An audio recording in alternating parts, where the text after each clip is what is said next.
welcome, ladies and gentlemen, to another Morphin Metacast on this close to 4th of July weekend, man. This is timely. I think, you know what? I unknowingly perfectly timed this because, well, first off, how's it going, Prime? Guten Tag, mein Dude. Guten Tag, my Fräuleins and my other dudes. So, Zenkaiger is currently on air, and their Sixth Ranger is very Gokaiger inspired. And I was like, you know what? Why don't we talk about Gokaiger on the next Morphin Metacast? And as soon as I said that, and I DM Prime about that, what do you know? Gokaiger, 10 years later movie, dropping next year. The day of, sir. The day we had that discussion. Like, what was it? I mean, no, we both like literally 5 minutes afterwards. It's like, hey, Gokaiger 10 years after. Like, what the fuck? It's like, is God coming down on us and just loving us in the moment? Like, oh, okay, cool. I mean, everybody gets one. Everybody gets one. I mean, how many 10 years later have they done? Because I know they did Deca Ranger. They did Hurricaneger. Did they do any more? I could have sworn they did more. I mean, unless you count the three. Gokaiger. So Gokaiger. Hurricaneger. Deca Ranger. There had to be more. They didn't do Ju-On 10 years. I mean, do you count the three Sentai Moms one? Technically, no. Wasn't that some part of something else? Wasn't that part of a Tyson movie? I mean, it was part of it, but still, I mean, it was you. I don't know. I mean, that'd be cheating. Shit. That might be all of them then, if that's the case. Yeah. Well, goddamn. All right. Huh. So Gokaiger would be fourth, pretty much. I think Abba Ranger was supposed to get one too, from what I heard. Wonder what happened to that. I don't know. I mean, that was a rumor that was flying around and stuff, but it has been a while. But since we last talked, so maybe you can elaborate on this.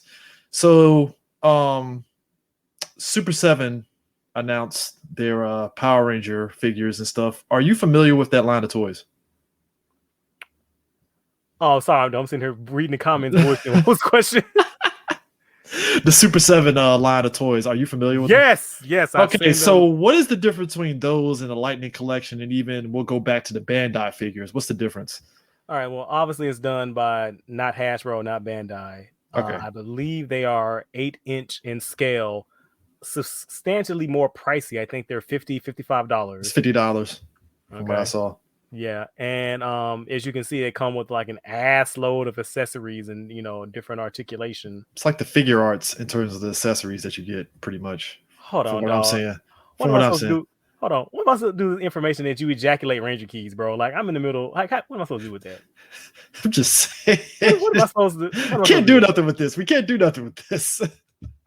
I mean, my first instinct is go proof. Don't tempt them. Nah, so they're about the size of the Lightning Collection, or is it like a little bit bigger? I think they're about 8-inch, so they're like a couple of inches taller, I believe. Okay, because the Lightning Collection figures are what size? 6.5. I'm sorry, Lightning Collection. So depending on who you get and what you get, you might get 6.5. I know King Sphinx is bigger. Or yeah, the King Sphinx and Goldars are bigger. I think Pumpkin Rapper is actually not that big. No, the monsters are slightly larger scale. So I think they're about the size of the monsters, pretty much. Yeah, if I had to eyeball it, I would say maybe the Super 7 are about the size of the monster line. Okay, it's not bad and stuff. But the Tommy one, you want to talk about they were in their bag. They went all the way back to when Old Boy was inside the fucking Turban Shell monster and had the gun accessory to it. I was like, yo. And not just the gun accessory, they had like the old Bandai style accessories that come with them shits too, like the white plastic gun and the gray plastic weapons. They used to come with the Automorphin figures. I was like, okay, Aisha got a third figure if we're going to count this one, because she's in the Trini one. They gave her Trini face and Aisha face, which the faces aren't that bad. They're not that bad. I mean, to ultimately style on Hasbro, we're going to give you 2 heads.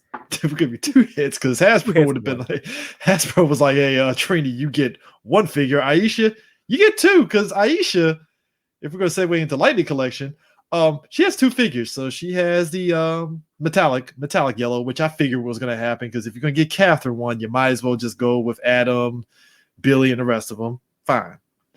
Aisha gets a second one where she's paired up with Scorpina? Yeah, Scorpina. And I was like, which episode is that? Oh, it's The from Pachinko. I'm assuming it's the Pachinko episode. yeah, it's a even though I'm Pachinko still episode. like, shouldn't Scorpina be packed with Rocky since she was blue balling that man? I thought it was Adam because when they got into that relationship for that episode. See, that's my ass. See, I'm mixing the episodes. Them Rocky shits had a love interest with the blind chick. See, I'm mixing the episodes up because those 3 episodes came out on VHS at the same time. The Pachinko head, the stag dance, and the Aisha one, which I forget what the Aisha one was. It wasn't a hate master. No. So I remember the shit was Pachinko, Goldar's vice versa, and damn, help me out. What was the Aisha VHS? God damn it! Fuck, I don't even remember. I remember that shit because when them shits came out, I bought them and I watched them all like back to back to back. So like in my brain palace, all those episodes are like one turtle soup of episodes. Yeah, but like Adam had a love relationship with Scorpina when she came back. Original suit, everything. It was original episode and stuff. I think they reused the giant Scorpina fight for when they fought her and Godar. And when they grew and stuff, I think. Oh, they were getting hella creative with splicing footage from Jew Ranger and Dark Ranger together. Man. But I like the concept of that. Economical. I mean, look, I love the concept of it because I was like, oh shit, Scorpina's back, yay! And then not even a single thing next episode. Like she just gone, disappeared. Just like, you know what? I'm going to drink my sorrows. I don't fucking know, to the bar. And then boom. Reached out from the depths of hell and dragged her up for a storyline, which we already talked about. So yeah, well, she's getting better treatment than Sentai Rangers. So I saw that Phantom Ranger comic book came out. Have you read it? I was going to read it, and I think I got caught up playing Mass Effect, but I will read it tonight. I heard decent things about it. I haven't heard anything like horrible about it or anything like that. Yeah, let me know because like I haven't heard anything at all. At least on my timeline, I've only heard people say it's actually a pretty good read, but they're kind of like seeing where it goes before they make the final judgment call. So I was like, that's a smart idea because you never know. The only people I ever see on my timeline who talk about the Boom comic books are the people who like it, like no matter what they do. So like I'm like I can't. Well, the ones I've seen, like whether it's our usual suspects, Ginga or Sentai 5 in them, it's basically the wait and see how it goes approach, which I'm fine with that. I'm an old man, CJ. So like I'm kind of tired of I need my money. I was like, I need my money, and I'm kind of tired of these like these companies promising me a good story like later. Like, oh no, if you just this is gonna be like I can't. Don't sell me fucking wishes, bro. Like, nah. Can't do that. Can't do that. But Aisha, she's getting 3 figures, which shout outs to Karen Ashley. She's going to be at BlurCon this year, so awesome. But they also been since everybody's vaccinated now, doubled up on your Pfizer or Johnson & Johnson or whatever vaccine you got. They're starting to go full tilt on these conventions. I think Ranger Stop is another one that's popping up. David Atlanta. Yosh is going to be in one of my comic book stores in I think August 12th or 9th. I'm assuming you're going to go see this guy. I'm going to plan to go see that man because I missed Tommy when he was here because I was like, JDF, bro, I would, but like, come on, Brian. Not doing the Rona. Tommy is like a dime a dozen. No offense to him. He's going to come back. I know. So I'm like, that's all. He's going to circle back around. It's like, come on. Because I saw him in the Arkansas convention. Like, I didn't get a chance to talk to him because like something else came up, and I was like, I'll see him later. And then he came to Memphis. I was like, I'll go see him there. But then I missed him again. But I'm like, but I know I get my chance. He like, yeah, JDF is going to come back. It's like some of the other ones though. It's like I got to see David Yost. Like. Look, I talk my shit about Austin St. John. He's going to come to Awesome Con. I'll probably see him there and get the autograph that I need to get from him anyways and stuff. So, it's whatever. Whatever I feel about him, it's like, look, at the end of the day, I don't hate him. It's just I disagree with certain things. That's about it. You're allowed. Like, I've been in a room twice with JDF, and I have not met that man face to face. But Walter Jones came to a con around here once. I went to go meet him. Yeah. And I got an autograph. It was like somebody came to my house one day and was like, "Oh, you must really like Zach." I was like, "No, not really. No." And it's not like Zach personally did something to Prime. Just nothing against Zach. Like I like Zach, but not enough to get his autograph. Like I only got his autograph because I was meeting the motherfucker. I was like, yeah. I might as well. You know what I'm saying? Like you're not gonna skip the birth of your kid to see Zach. It's like Nah. Zach, no. Like he was standing next to a booth that was selling Doctor Who shit, and I was like, I feel bad if I didn't get his autograph, and I just I've talked to him at get a San bunch Diego. of money. I've talked to him at San Diego because he does like whenever there's like a big con, like he'll partner up with somebody else at a table. So it'd be like you said, Doctor Who table, or it'll be random. And I was like, no, I get this because why pay for a fucking whole ass table in that big ass convention when you can just slide somebody else some money to be at post up in the booth. Smart idea. Genius even. It's a win-win. They come see you, they see me. They come see me, they see you. Look at that. Thank you. It's an ecosystem. We're working. Or you do like Aisha and them, Karen Ashley and them. They'll just rotate tables at the Power Morphicon table. Look, I didn't say anything about the shape up, but I did say I was from a podcast. So if you ever tell you right now, look, I'm getting my haircut this weekend. I swear to God, like I feel I have to be on point. So that way, if I do meet Boston Jones, he can't bust me for that shit. Because look, I learned at the Cheo Coker, anybody is going to watch your shit or listen to it. So I just have a sneaky feeling Walter Jones will be like, oh, so you the motherfucker that want to talk about my hairline, huh? And I'm like, so yes, sir. So my thing is like, you're right though, because like we talk a lot of shit, and like I just assume we're just some random ass people. But like the motherfuckers have been jumping in my mentions. I'm like, damn, how the fuck do you know who I am? This is why it's like it's fun. Like, look, we'll make fun of his hairline because look, just like I make fun of Austin St. John, which maybe that's low key why he kind of like is just. I think the last time it was like a couple of years back, I talked to his handler about interviewing him, which it's a crapshoot on whether you're gonna get a chance to because they're busy, obviously. So I wasn't holding my breath, and his hand was like, "Oh no, he's just busy." I was like, "All right, cool." In the back of my head, I was like, maybe he's listening and just heard me make Papa John jokes like way back and was just like, nah, bro, not doing this. I don't know. I don't know. I mean, that's my theory, but I never, I don't have a gripe to grudge with them. It's just like, it's just jokes. It's all good. I mean, we kid because we love. I mean, Karen Ashley has a big forehead. I mean, I do too. Like, what the fuck? What we do?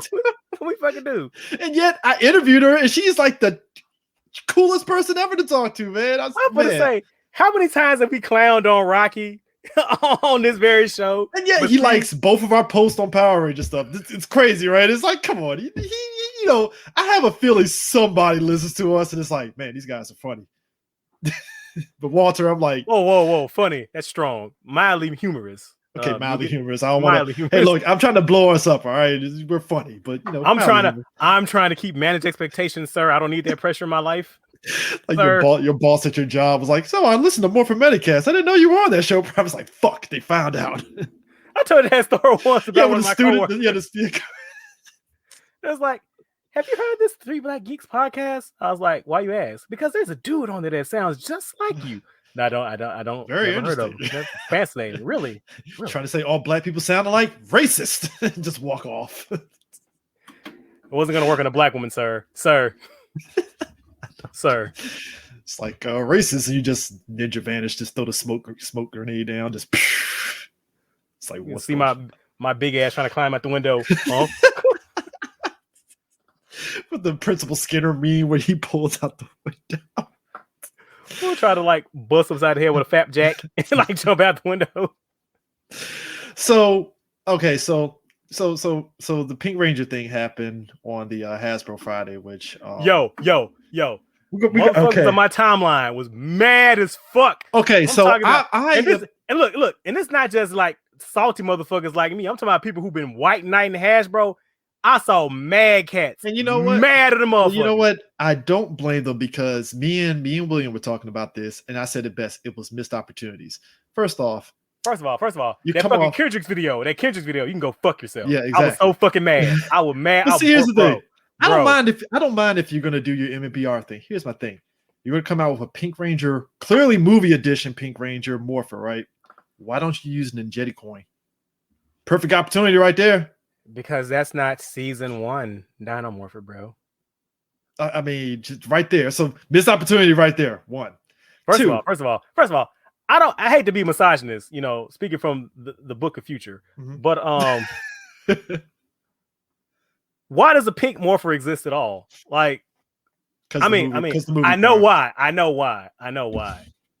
But like, you can get a couple of more shuckles if it was like a utility morpher that came with all the straps, because it's coming with all the coins any damn way. Thank you. So like, you could have most definitely put the rest of them goddamn color straps in that damn box. Brian, too, there are third-party sticker outlets that I've gotten to customize my Bandai morpher with that can provide you with different color stickers. So already Hasbro is operating behind the curve yet again, because let me feign my shock and surprise.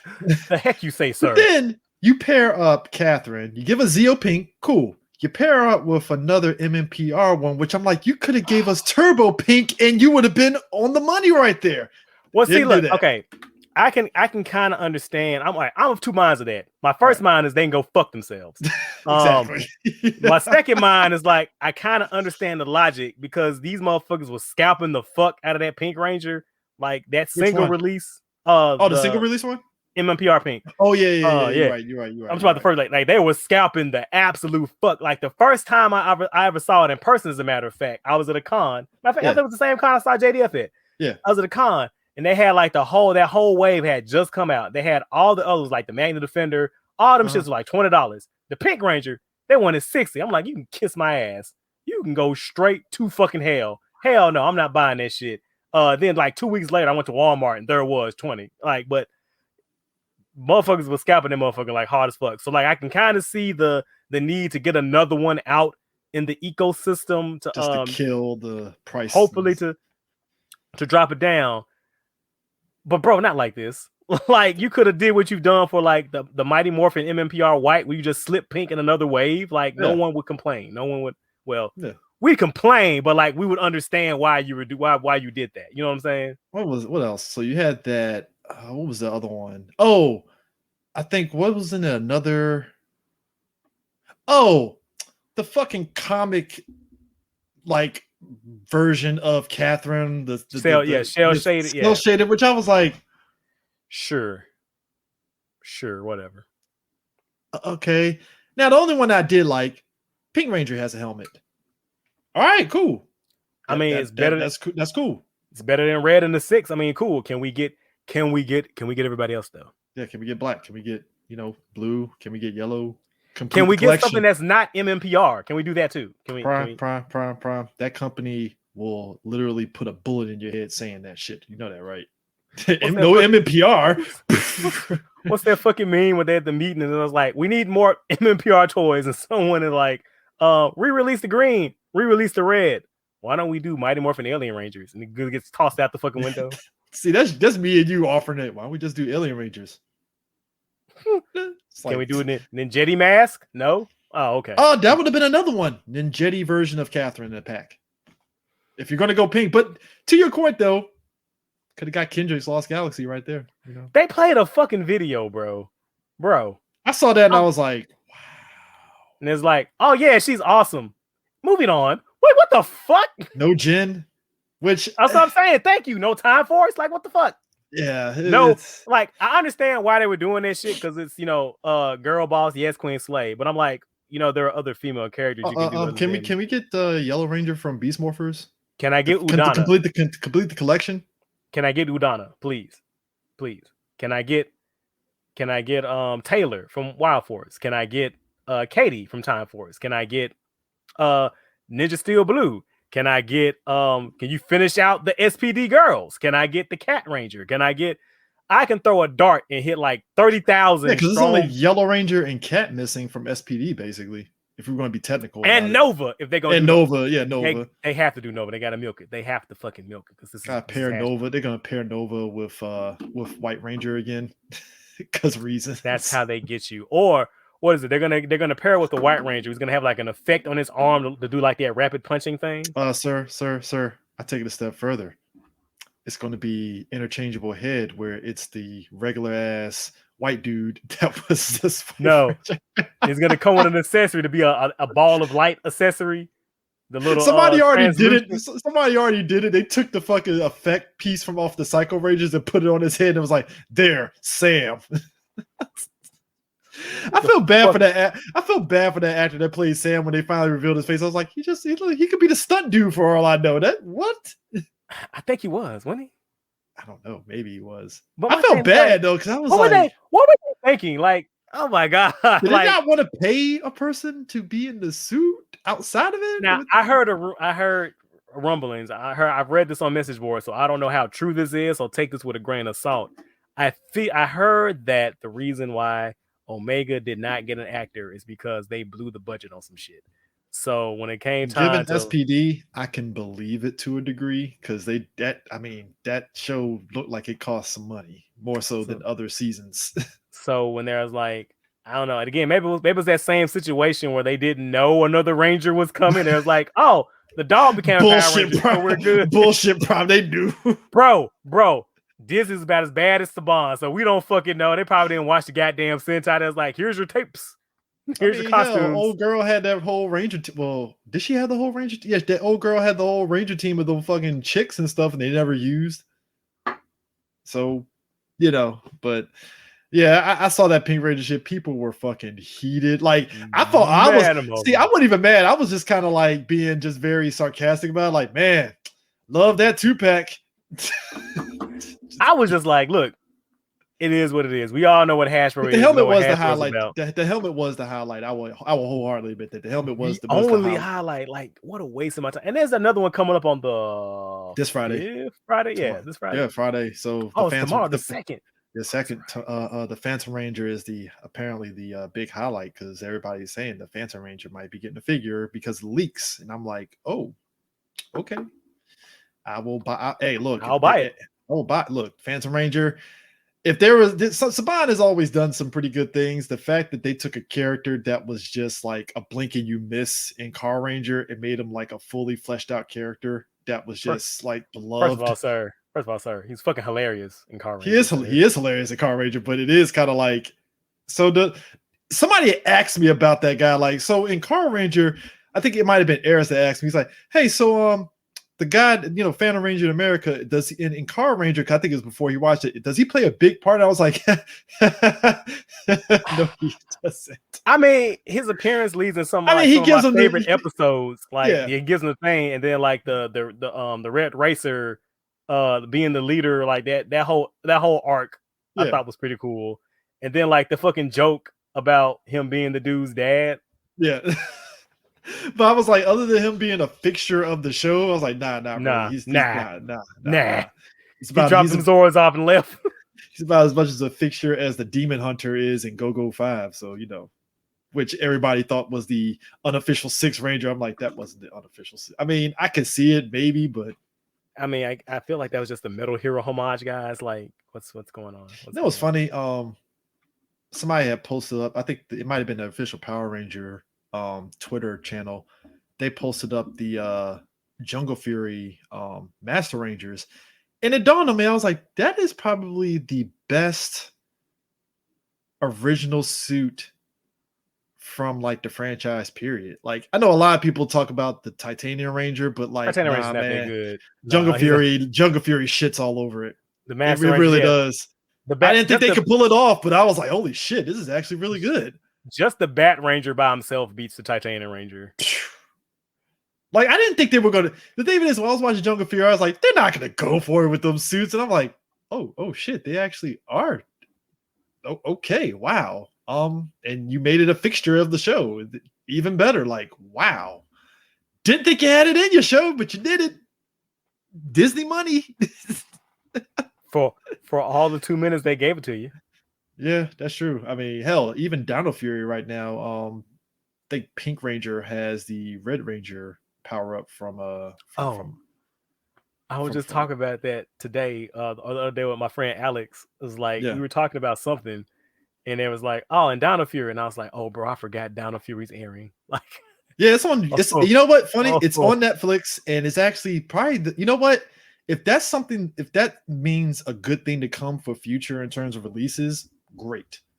Because I think that's been getting. I think Dino Fury being on Netflix has gotten that has gotten that like talked about more so than what it is on Nickelodeon. That's not that's easy to do. I know that's easy, but it's just the fact that it's trending because it's on Netflix and everybody's seeing it. It's wild to me because I was like, wow, like we didn't get this previously in other shows trending like this. I was like, okay. Well, Samurai did. Well, Samurai, I mean, but I think that's like the new car smell kind of thing where it's like, oh man, Power Rangers. It was just 1 week. I remember I was there. It was hilarious. We were all there on the ground floor, Prime. We saw it. We were smelling it like, oh, Power Rangers is back. Weren't we all shit posting too during the legendary battle? I remember that trending. We were. Oh, when they put that trailer up at Power Morphin, we were shit posting the fuck. That was about the day the episode aired. I remember all of us being online just like maximum shit posting. That shit was terrible. My sarcasm was over 1,000 on that shit. Oh man, I was a snark master that day, bro. People thought I was being for real, like, oh man, he must love it. I was like, your thoughts. Oh, forget. In internet, text does not carry tone. Text does not carry tone. It really doesn't.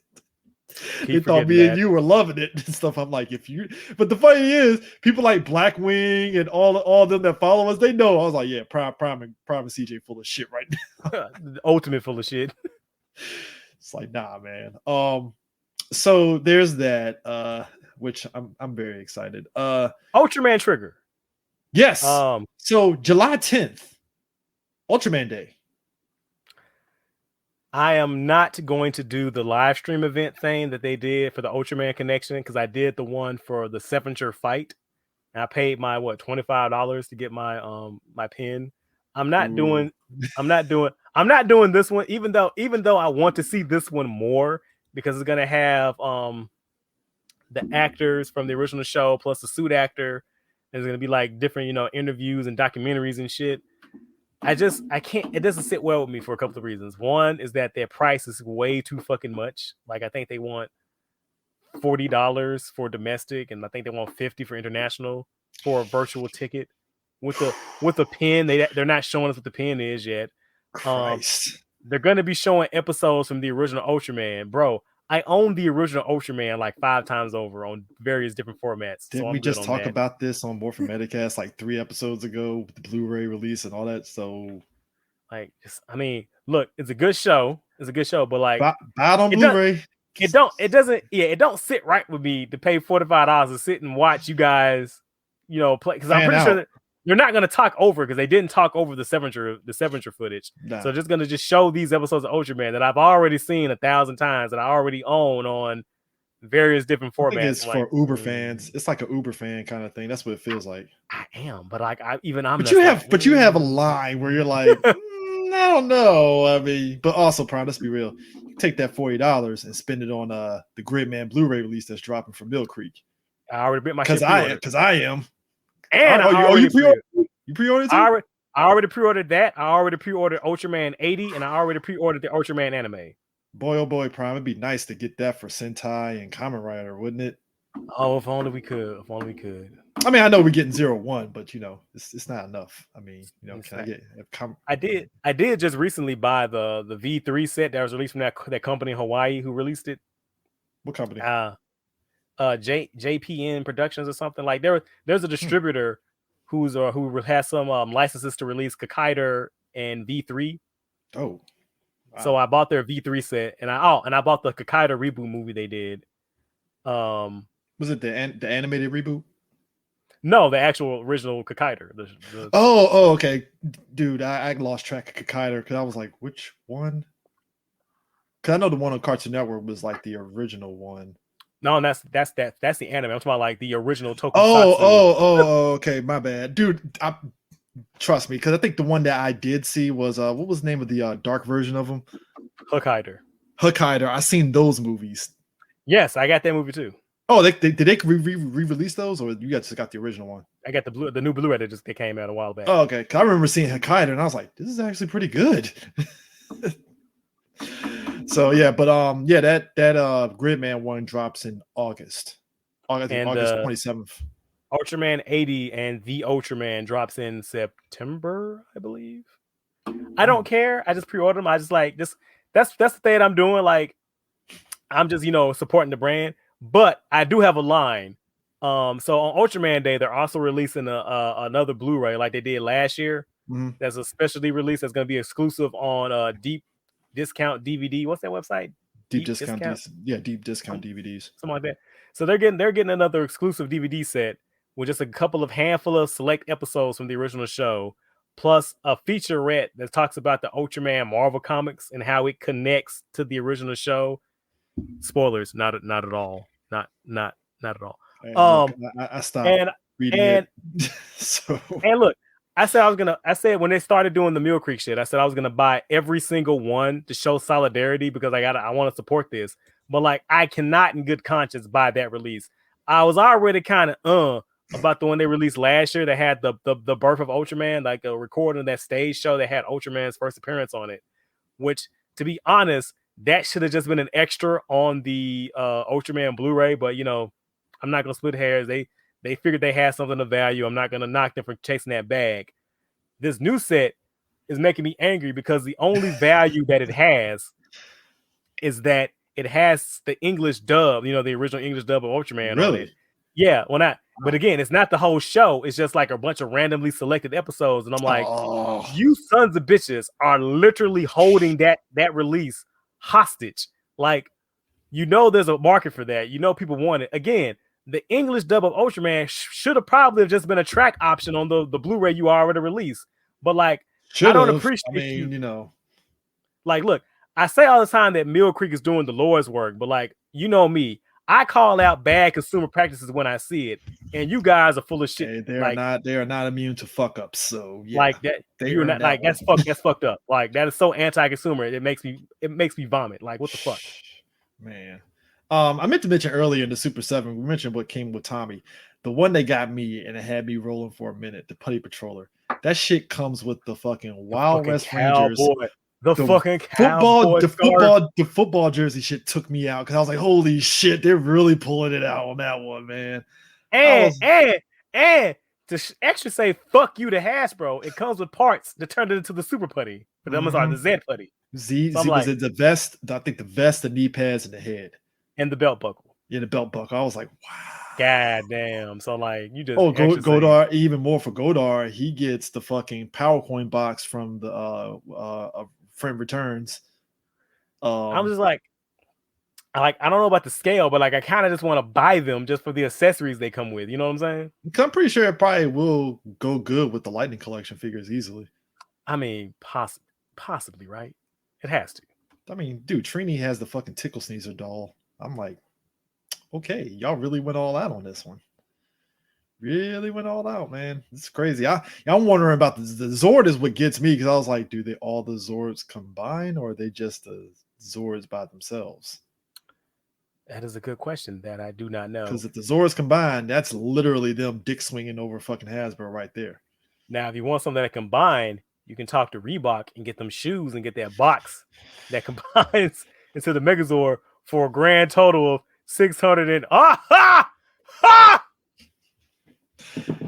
I ain't buying all the fucking shoes for that damn box. Fuck that. You can kiss my ass on that one.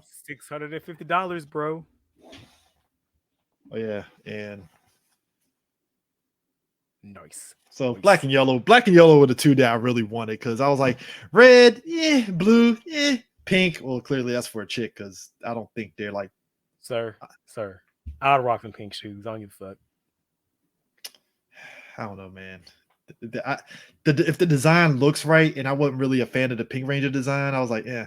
But I'm looking at Reebok, like, so Reebok, no Green Ranger. That's an easy layup right there, man. How dare you, sir? How dare you, sir? You already know they're gonna milk that Tommy money. You think they're gonna skip out on Tommy money? You think they're gonna ignore Tommy money? My thing is this, yo. Bro. Here's the fucked up Prime. They're gonna probably give like Tommy like the best fucking shoe design ever, and that shit's gonna probably sell out more than these shoes. Because I didn't have a problem getting these shoes, but know the Tommy ones are gonna like. They're probably gonna do 5 flavors that combine their box into the Dragon Zord. It's gonna be like, this is the good Tommy shoe. This is the evil Tommy shoe. This is shieldless Tommy. This is Tommy with the shield. White Ranger per Tommy. I hate you, Prime.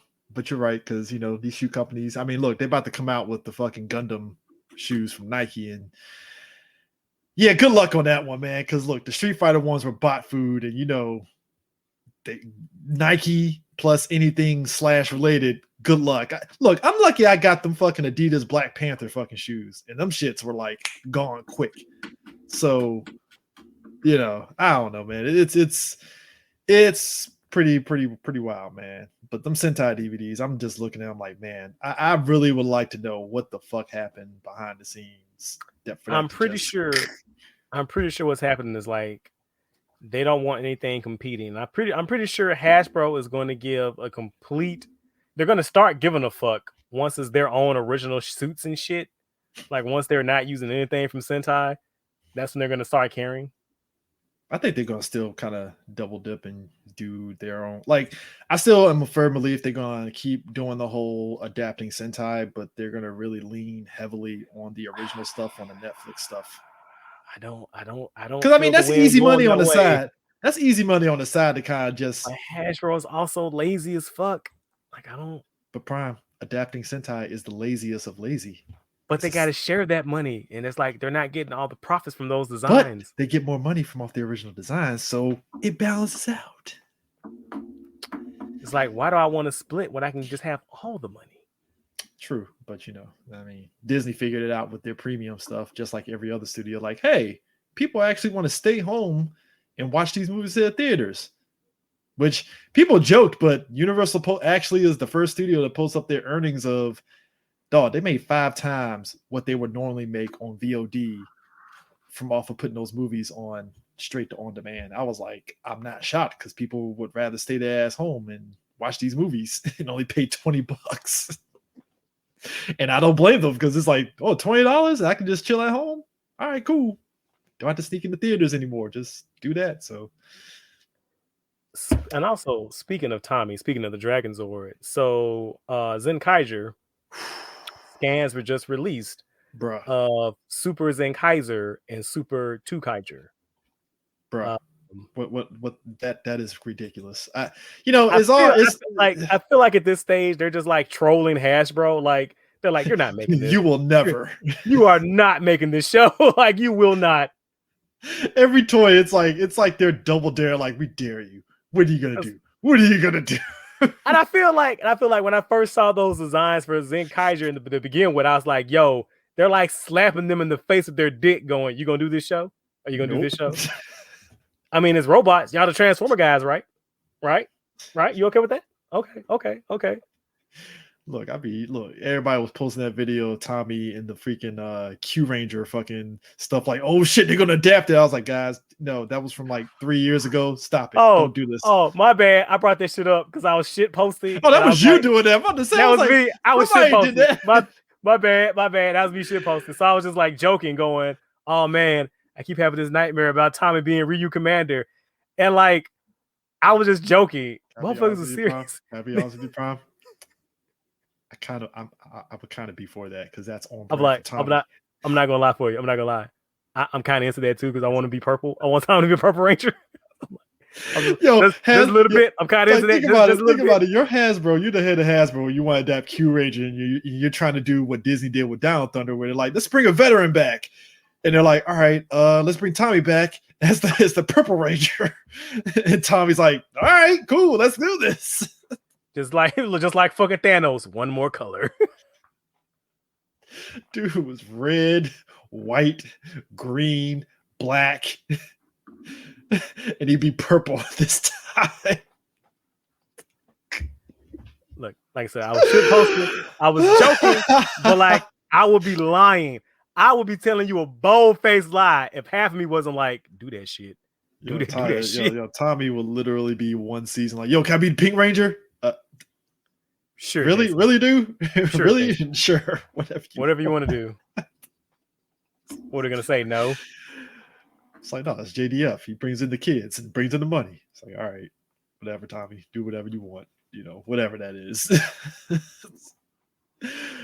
Oh my god, man. But yeah, that's that, man. Every time I see Zenkaiger, it's like, wow, the show is bold as hell just to go with it. And you know what? The fan base is like, all right, Go for it. Fuck it. Why not?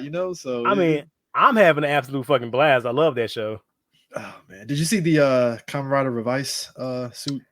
Did you see how they leaked the design? So like, there's gonna be that superhero Zenkai, not the sticker. It was before that superhero Zenkai. They posted a picture of the poster. Yeah. And on the top of the poster, the very corner was fucking Kamen Rider Re-Guys. Like no fanfare, no announcement. They just posted on the Twitter and was like, "Here's the poster." And we were like, "Is that Kamen Rider Revice?" Like they didn't say shit. And it was like, "Did y'all just leak the? Did y'all just post the goddamn design?" They didn't say a goddamn thing. Just like, since you motherfucking Americans looking at scans and shit, look at this, motherfucker. Since y'all know every goddamn thing. You know what it's equivalent of? It was like when it's like when Fox tried to claim credit for leaking that Deadpool shit. And I was like, first off, Fox, I don't believe you purposely leaked that shit. That was Ryan Reynolds that probably did that shit to give, you attention. I was just gonna say we all know it was Ryan Reynolds. Like, look here, guy. You can lie to me, you can lie to your family, you can lie to friends. Don't lie to God. Like, don't. Thank you. As soon as they said that, I was like, nah, bro. I believe Ryan Reynolds did that shit on purpose to fucking heat check you to see what you were going to do. Him and that young boy Tim Miller, they leaked that shit. Like they heat check Fox like, what you gonna do now? You gotta do it now. What's up? What's up? Just like them fucking boys on Arrow was like, we keep saying Rajai Ghul, he gotta show up, bro. We keep saying his name. And now we get Rajai Ghul. I mean, what you gonna do? Say we can't? Which, by the way, folks, me and Prime will talk about Black Lightning and its ending and get D on there, and we're also going to talk about Batwoman because, yeah. But that Luke Fox suit, I love it though. I do love it. I do love it. What an absolute waste. Hey, look, you know what? God bless that actor. I'm pretty sure he was excited. I'm excited for him. I'm very much excited for him and stuff, but if only he was in something good. If only he was in something good. God, I got so much stuff to say about that, but it is what it is. It's but yeah, speaking of which, we talk about the Gokaiger 10 years. They're coming out with the Memorial Edition of the Mobirates. And they're releasing the 35 keys. Yes, sir. Where is it at? Because I'm checking Bandai Premium that we can see. It's not on my side. It's on something else I can go pre-order. It's on which site was it? Fuck. I had it up too. It was on God damn it. I forgot the name of the site, but it's like a toku site that sells. I'll probably shoot you the link. Yeah, because I already got the original release and I already got the Legend release that had the silver band on it. But like, I'll take another mob, right? I don't give a fuck. Yeah.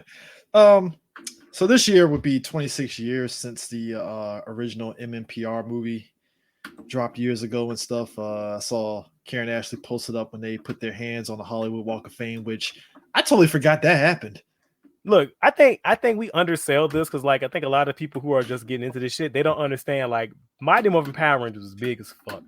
Like this is 1995. Like that. Like we are underselling. Like that shit was a fucking phenomenon is the only word I can use to describe this shit. Like it was like you just had to be there. It's one thing to like you hear about initially during a live show they did the highway got shut down, right? It's another when that movie dropped. And as years back when we did on Morphin Metacast about the movie, we podcasted about the movie and stuff, and it did pretty well for itself in the box office and stuff, but just all the fucking just media attention to it was just ridiculous. Like all the actors were on E! Entertainment, they were on Entertainment Tonight, they were fucking making the rounds everywhere on shows that you would never expect it to be. And it's not to say that Hollywood never. So I listened to, you're gonna laugh at this. So Jamie Kennedy has a podcast and stuff, and one of his guys he's friends with, he's one of those people that he runs the company that helps the celebs when they do the convention rounds, and he was repping Jason Lee, the guy that was in Lost Boys, the older brother, and he heard what Amy Jo Johnson was making at the convention, right? So dude was telling him, he's like, well, first off, she's Power Rangers. Like, dude, it's a pop culture convention. she's in. Like Power Rangers is going to be in from here until the day we die. It's in the pop culture zeitgeist. It's bigger than Lost Boys, unfortunately. It is what the fuck it is. But he was like, at the same time, he's like, respectfully, Hollywood doesn't give two fucks about Power Rangers. And I was like, he's right. I hate this. You know, in the way he said it, he wasn't saying it like the shit on the franchise, because clearly he respects the franchise. But he's like, yeah, speaking truth to power. You ain't wait to tell me, show me the lie. He said in Hollywood circles, it's like Power Rangers doesn't get respect. You know, it just doesn't. Even despite the draw, despite the money it makes, it's just it doesn't get that respect and stuff. But he was like, in the convention circuit though, the fuck out of here. Like, so whatever money Amy Jo Johnson is making, he was like, dude, you're not gonna make that because people just know you from Lost Boys. Sure, you're a very accomplished actor. You in all these great movies and stuff, but people come to see you because of Lost Boys. Just is what it is, man. Like, and he was like, yo, hey, I have to be honest with them and stuff because I wouldn't be doing my job if I'm not honest with them. But when he said that about Power Rangers, I was like, yeah, he's right. Like, I mean, he's not saying some shit we haven't said. So, I mean, so it goes back to just the fact that movie, when they dropped in 95, like they had their hand in the Hollywood Walk of Fame, kids in the suits. Fucking rock stars. They were rock fucking stars. I mean, y'all just don't know. If I get a chance to talk to Carrie Ashley, I will ask her about that, because like that has to be just you to get hired onto that show, right? You're just doing a TV show, it's a kids' TV show, right? And then all of a sudden, hey, you're going to be in a major motion picture movie. Okay. And it's like, boom, you're in front of Hollywood at the Grauman's Chinese Theater doing all that stuff. Like, that's insane. Like, just, man. And then actually going to the premiere and all that stuff. I mean, look, even when we talk about the 2017 movie, to its credit, though, like, that got a lot of attention, too.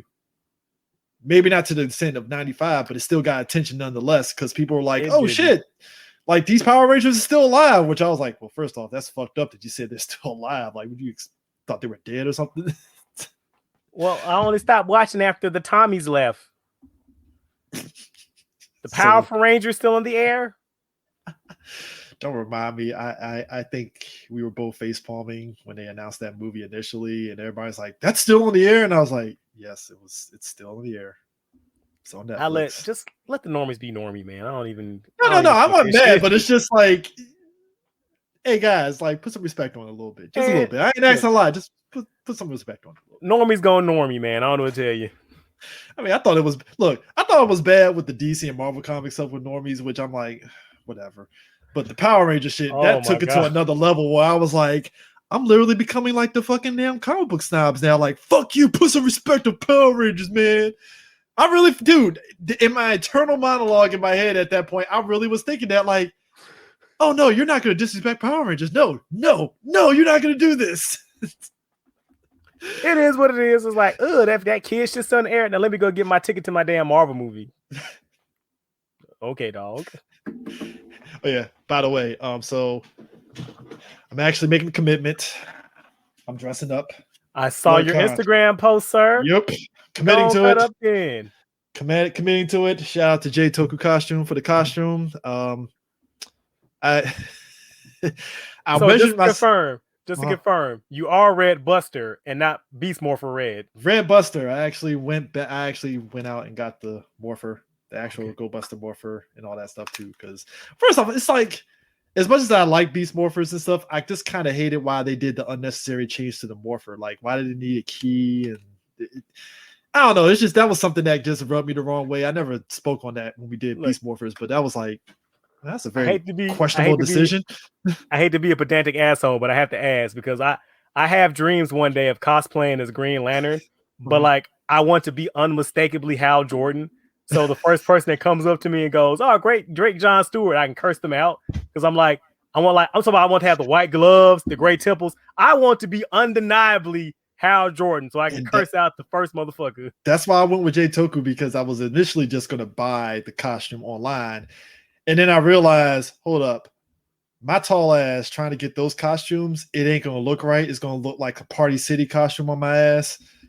I'm dead serious. Like, tall people, you try to buy a fucking cosplay outfit, it's rough. Well, I mean, like I don't know.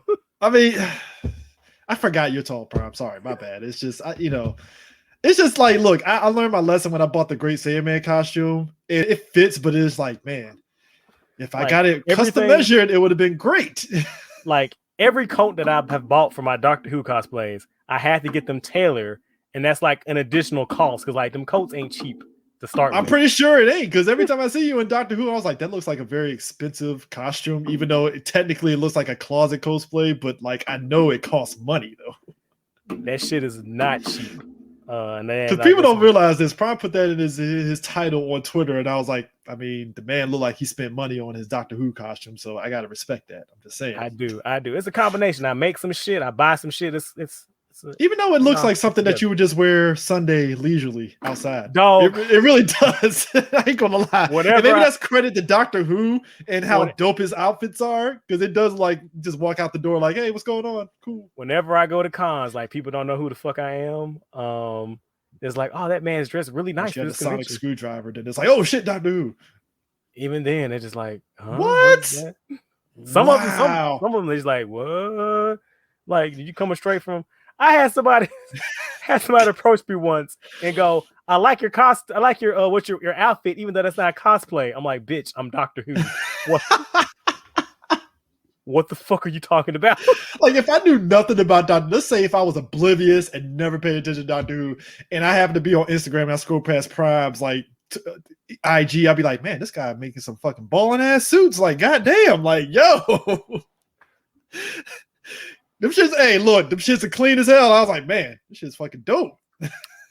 I especially like the velvet. And by the way, the velvet is actually pretty dope. I ain't gonna lie. This shit is hot as fucking Memphis in the summer. I know it is. Oh, you was sweating like a fucking standing outside, like, god damn, like a fucking heathen in a pagan temple. Bruh, like, god damn. The fucking Go Buster Red shit. That shit's like the jacket is leather. So I'm already like, yeah, I'm wearing a white beater under this shit. Kiss my ass. I ain't wearing no shirt under. No, it's gonna be a white beater, zip. Thankfully, the pants, they're actually very like, it's breathable. It ain't like the fucking shit from the show, but like when I wear it, it looks like it's actually like the black leather, but like it's actually breathable. So I'm like, all right, cool. But that jacket, I was like, bro, I am not wearing the extra shirt on this. I'm just gonna wear a freaking white beater underneath it, zip it up, we're good. That's it. But yeah, I got measured out last year pre-pandemic, so I was already working out, right? So I was like, all right, it's gonna be good. Pandemic hit, all the gyms closed, and I was like, oh shit. And I was working out, and I was really scared. Like, you sound like me. You sound like me. Because I put on some quarantine masks because I had to go to work a couple of weeks back, and I had to go put on one of my favorite pair of pants, and I was like, oh, these don't fit me anymore. Oh, you had to go Rocky workout, and then it's like, because I saw you post up that you could fit them down. You're like, okay, thank God. I was like, yes. I was like, whoo. Okay, so I didn't gain weight. What happened was I actually maintained that weight the whole quarantine until the gym opened. And I was shocked because like I wasn't eating bad, but like you feel bad when you're just sitting in the house. And even though I was working out at home, it hits differently versus going to the gym. Well, see, I'm not a gym person. I'm a home person, and I go to like parks and shit. Yeah. So like it didn't really affect me that much at all. But I was like lifting heavy weights and stuff, and I don't have heavy weights, so that kind of fucked me up a little bit. And that's one thing that's fucking me up. I need to get another some more weight sets because my shit breaking down. And like I didn't notice I was gaining weight because like I said, I was still working out and doing my routine. And it's just that when I put those pants on, I was like, what the fuck? And I asked my the woman about that. I was like, how come you didn't tell me I was gaining weight? And she was like, babe, you didn't gain weight, you got beefy. She said there's a goddamn difference. Well, your wife would know, so she was like, she said I didn't say anything because I like the beef. I was like, well, double entendre there, Prime. Alrighty then. Hats off to you, madam. It's went very X-rated pretty quick now. It's like I like the beef, like whoa. You know me. You know what I'm about. You follow my Twitter. You know what it is on here. You know what I do. I mean, that's part of the reason why I initially followed you on the 3BG handle. I was like, this guy speaks me right now. So I guess I got to follow this guy right now. I mean, there is a reason why they call me the original horny on main. I'm just plus the shit posting. That's what kind of that's what got me, gravitated me towards Prime. So what gets me is like, people who've known follow me for years, they still don't get that I'm a shit poster. Like, how can you not get the like just because I post something that doesn't mean I agree with it? Like, I'm a fucking internet troll. Like, what the fuck? Nah, because shout out to Rolliver, because I know that motherfucker was double trolling on the shit posting when he was like, "Oh man, you guys are gonna love this new Power Ranger movie. It's gonna be so great." I was like, "Fuck you, Rolliver. I know you shit posting right now, but I ain't gonna say shit. I know you're full of bullshit right now." That shit he posted when he posted that fucking Kira Major clip, and he was like, "Yo, what Power Ranger show?" Bro, I was dying laughing, bro. I was crying. I was about to comment. I was like, no. He's shit posting, CJ. Chill. I was like, all right. You didn't have to, because motherfuckers, all these bitches like, that's not Power Rangers. I'm like, y'all, he was fucking shit post. Oh my god. I know Rolliver enough. I don't know. Oh no, he's bullshit because he fucking hates that shit. No. He would never do that. Nah. Meanwhile, motherfuckers be rolling up on Ginga talking about, man, Down of Fury is so much better than fucking the fuck is the Sentai of it. Research, you a goddamn lie. And I'm sitting there like, yo, I was like, bro, don't do this because I'm liking Down of Fury. Don't fucking do this shit, man. No. First of all, it's somebody who watched both shows. I like Down of Fury, but it's like, I think the perfect example of what's wrong with Down of Fury is somebody posted the transformation sequence like side by side, and it's like that tells you everything you need to know. Like, Dino Fury is so less. Like, it is like so bland, so milquetoast. Like, it's not bad. I like the show. It's playing it very safe, but you know what? That's safe. Plain as fuck. But the safe is better than what we had before. True. Because it's tagging in on Beast Morphers like, all right, tag, you're it. And it's like, all right, we'll play it safe. You know? That's a double-edged sword because it's so plain. It's like it feels like it doesn't have an identity of its own. Yeah. So I mean, but yeah, I saw that shit. I was fucking dying, fucking laughing. But let's get into the whole thing with Gokaiger. Gokaiger was the second Sentai that I actually watched live every Sunday when it released. Gokaiger was the first. Oh, really? Yeah, Gokaiger was the first, and Gokaiger was the second. I was working the video store at the time, and every Sunday, if I wasn't at work watching it, I'd be at home, kind of sort of like doing my schoolwork, and I have Gokaiger playing right there in the background, like right in front of me on my computer while I'm doing my schoolwork on Sunday and shit. So how the hell did you even get anything accomplished? That was my Sundays. Whenever I had to do lab work and stuff for classes, I would have like, God, this is how old this is. Remember when Wolverine and X-Men dropped initially, right? I was downloading the episodes on torrents. Don't do torrents, kids. I don't recommend it. I'm just saying. Don't pirate. What I was doing. It was when it was before Nickelodeon got it, so it was coming out in Canada. So that was the only way to watch it. Like, well, that's how I watched Beast Machines the second season when it came out in Canada first. I was like, I can't wait. Let me show you how old I am. I didn't torrent that shit. I had to use fucking Livewire. So like, see, I always wanted to I only used Livewire one time for Black RX for an episode, and I stopped because my mom was going to kick my ass for fucking putting a virus on the computer. So I was like, all right, let me go ahead and delete Livewire off this shit and never use it again. No way, I take that shit back. It was a Livewire. Somebody had posted, I think, in an RIC channel or something. Now I remember I had to download the episode individually and over a fucking dial-up connection. Dial-up is the ghetto. I'm sorry, man. And I had to watch that shit in fucking Windows Movie Maker. So I had to leave the computer on overnight to download that shit. I'm talking about, folks, you don't know the pain of downloading on 56K because our area at the time didn't have access to fucking damn broadband connection until I joined the Air Force. So I joined the Air Force. All of a sudden, my mom was like, "Hey, we got broadband." Thanks, Mom. I got broadband in the military in my dorms, but thanks for telling me that now. You know, Zetsubo. Yeah, but Gokaiger, I had watched every episode, and it was one of those things where I felt the need at the time to like, because the episodes actually dropped online and it was dropping on one of the Facebook Sentai channels. He dropped it in part 1 and part 2 of every episode. Yes, kids, back in the day, Super Sentai had channels where people dropped them fucking episodes, the raw and the subbed of them. Not just Super Sentai and Toku, my friend. There's also anime on YouTube chopped up into 4 parts. That's how I watched Yu-Gi-Oh! 5Ds. Naruto, episode 56, part 1, part 2, part 3. I'm like, bro, what are we doing? Part 4A, 4A? What the fuck? I commend you for watching Yu-Gi-Oh through that because I couldn't do it. Fuck that, man. I watched it on YouTube when YouTube didn't give a shit. So that's how I saw it. Look, but had to, bro. Had to watch. I mean, had to watch 5Ds Raw, man. Had to. But Couldn't I felt wait. the need. But I felt the need. Every time I watched Gokaiger, it was an anniversary year. It was the anniversary season, and the whole gimmick was them. It was pirate themed, obviously, but the gimmick was they were using Ranger keys to transform into previous Sentai heroes. Me as a person that watched Sentai and Power Rangers, I ate that shit up like, oh my god! Like this. All I gotta say, nuts. And this came out after Kamen Rider Decade, and I feel like some of the things they did in Decade, they were like, check, check, check. Now let's just apply and move this over here. They really did. And like they knew their base, because like that shit, when I say got a pop, it got a pop. Because like you mentioned Ranger keys.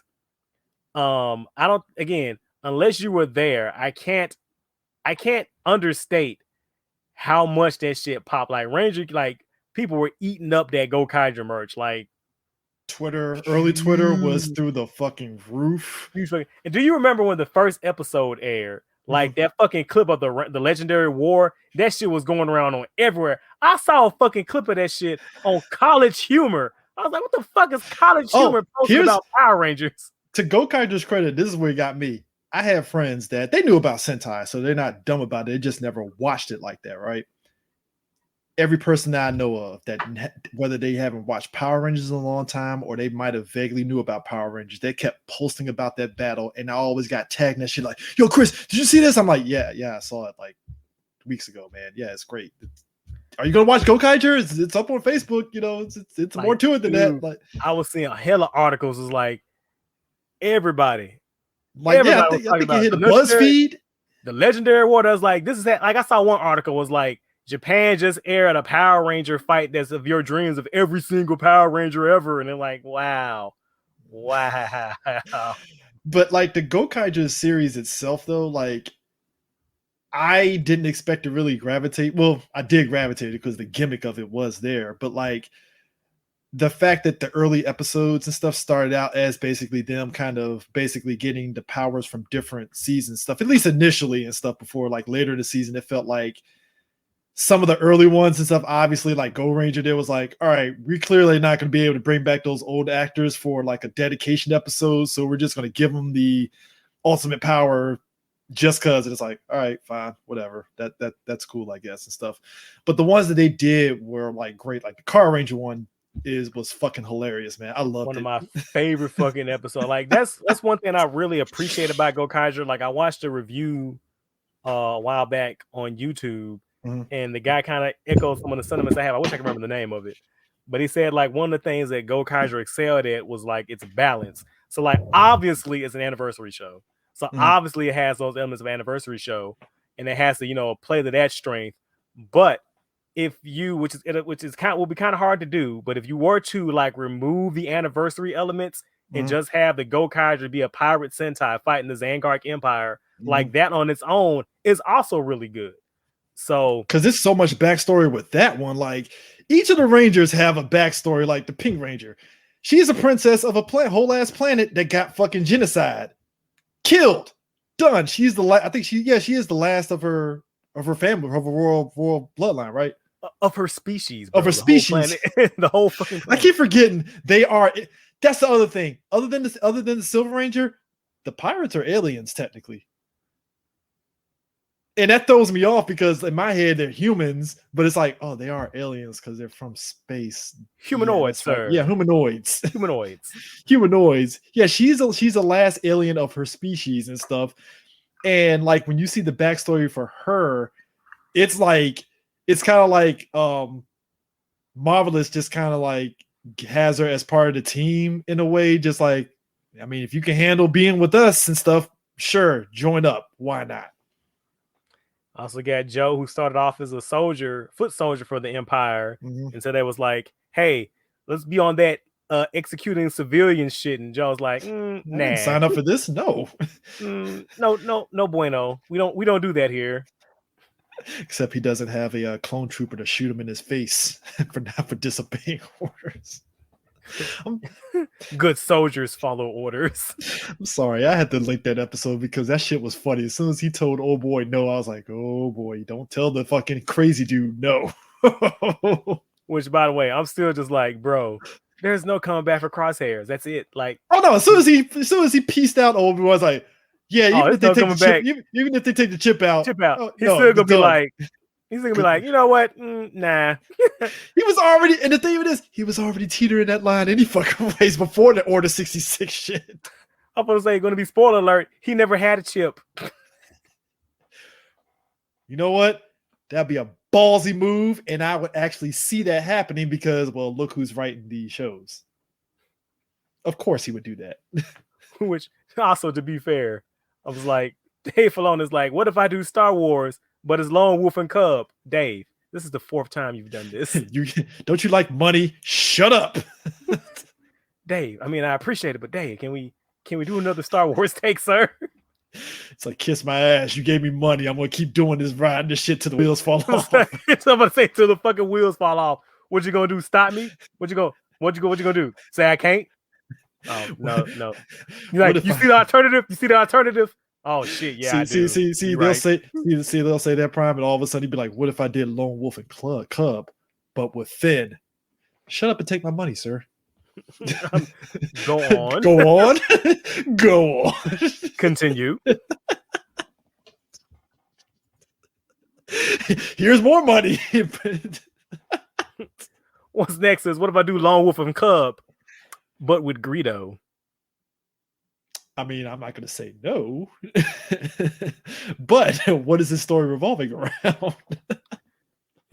Like, you know what? To be honest, like, at this point, Dave Filoni, I trust you. Whatever you're gonna do, dog. Just he's like Feige for Star Wars, which was what Star Wars people were asking for in the first fucking place. It's like fucking need it.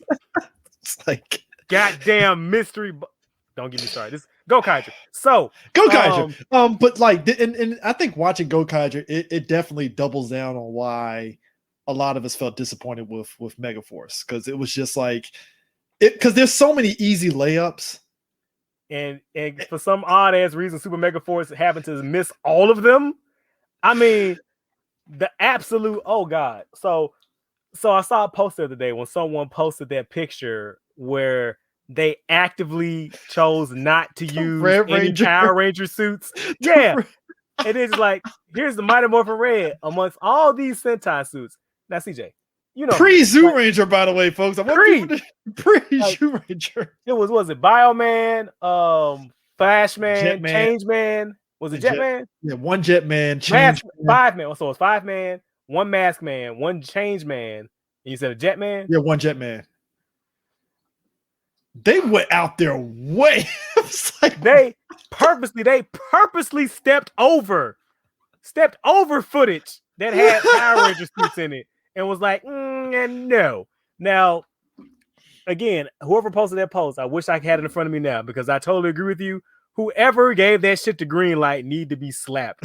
You need to be just like, look, and like, I got no problem with introducing Sentai suits, you know, in Power Ranger lore, but with like context. I mean, the fucking Boom comics do it, even though I disagree with how they do it. They do it terribly, awful, fucking horrendous. It's terrible, but hey, the suits are there, so it's like, sure. Like, oh wow, I can't wait when they use the Jetman suits and to see them get murdered. By one of the new Boom OCs. Oh, I can't wait. Delicious. Go fuck yourself, Boom. But yeah, when they show them and stuff, it's because it's like, you know, it's also amazing too. It's like, if you're not familiar, like for instance, I love the Jetman episode, obviously, and stuff. Because it pays a lot of homage. Yeah, it pays a lot of homage and stuff. But like, if you weren't familiar with Jetman, I love how the episode kind of just introduces what's his face, because he died. God. Which also, by the way, that answered the question, because like that was a huge debate among for the man for like years. They were like, did he? No, there was like a debate was like, did he die at all? Like, because it was kind of ambiguous. He could still be alive. I'm like, nah, he did. I was always in the guy died camp, but like I can kind of see your argument, because like he just kind of just slumped there. But I mean, you know, it looked like death to me. But he slumped there, and everybody's like, guy, wake up. I'm like, oh, he did. He did. Answer that fan debate, which also then leads to the question. So like all these times when Jetman showed up after, who the fuck was Black Condor? Was a guy coming down from heaven like, hey God, can you give me can you let me participate in this fight? Was he breaking the rules like Goku? Like, yo, they're doing another Sentai reunion. So like, I need to go down there real quick. You know what I'm saying? Well, I mean, what was great about this one is he won a bet and they gave him a day on Earth. And I thought that was actually pretty dope. Honestly, by the way, the fucking swaggery guy, he up there in heaven playing fucking cards with a goddess. So if I win, can I get another day on Earth? That's sure. That is the pure definition of big dick energy. Whenever someone says, "What's big dick energy?" I'm just gonna show them this episode like this. That's big dick energy. Right there. Big dick energy was him kicking the shit out of Marvelous, taking his Morphin, being like, "Yeah, it's mine now. I'm the captain now. So what you gonna do?" or straight up being Guy rolling up on Luca. Oh, Luca, fine motherfucker. Rolling up on fine ass Luca, going, "Hey girl, get on my bike. Let's go. Let's go. All right, let's go." She was like, "The fuck?" He was like, "Yeah, that's exactly what I'm doing. This is happening right now. Let's go." I'm just sorry when he regulated on Marvelous. Even Marvelous is like, "I respect this guy's swag. Nobody's ever done this to me. Like, fuck."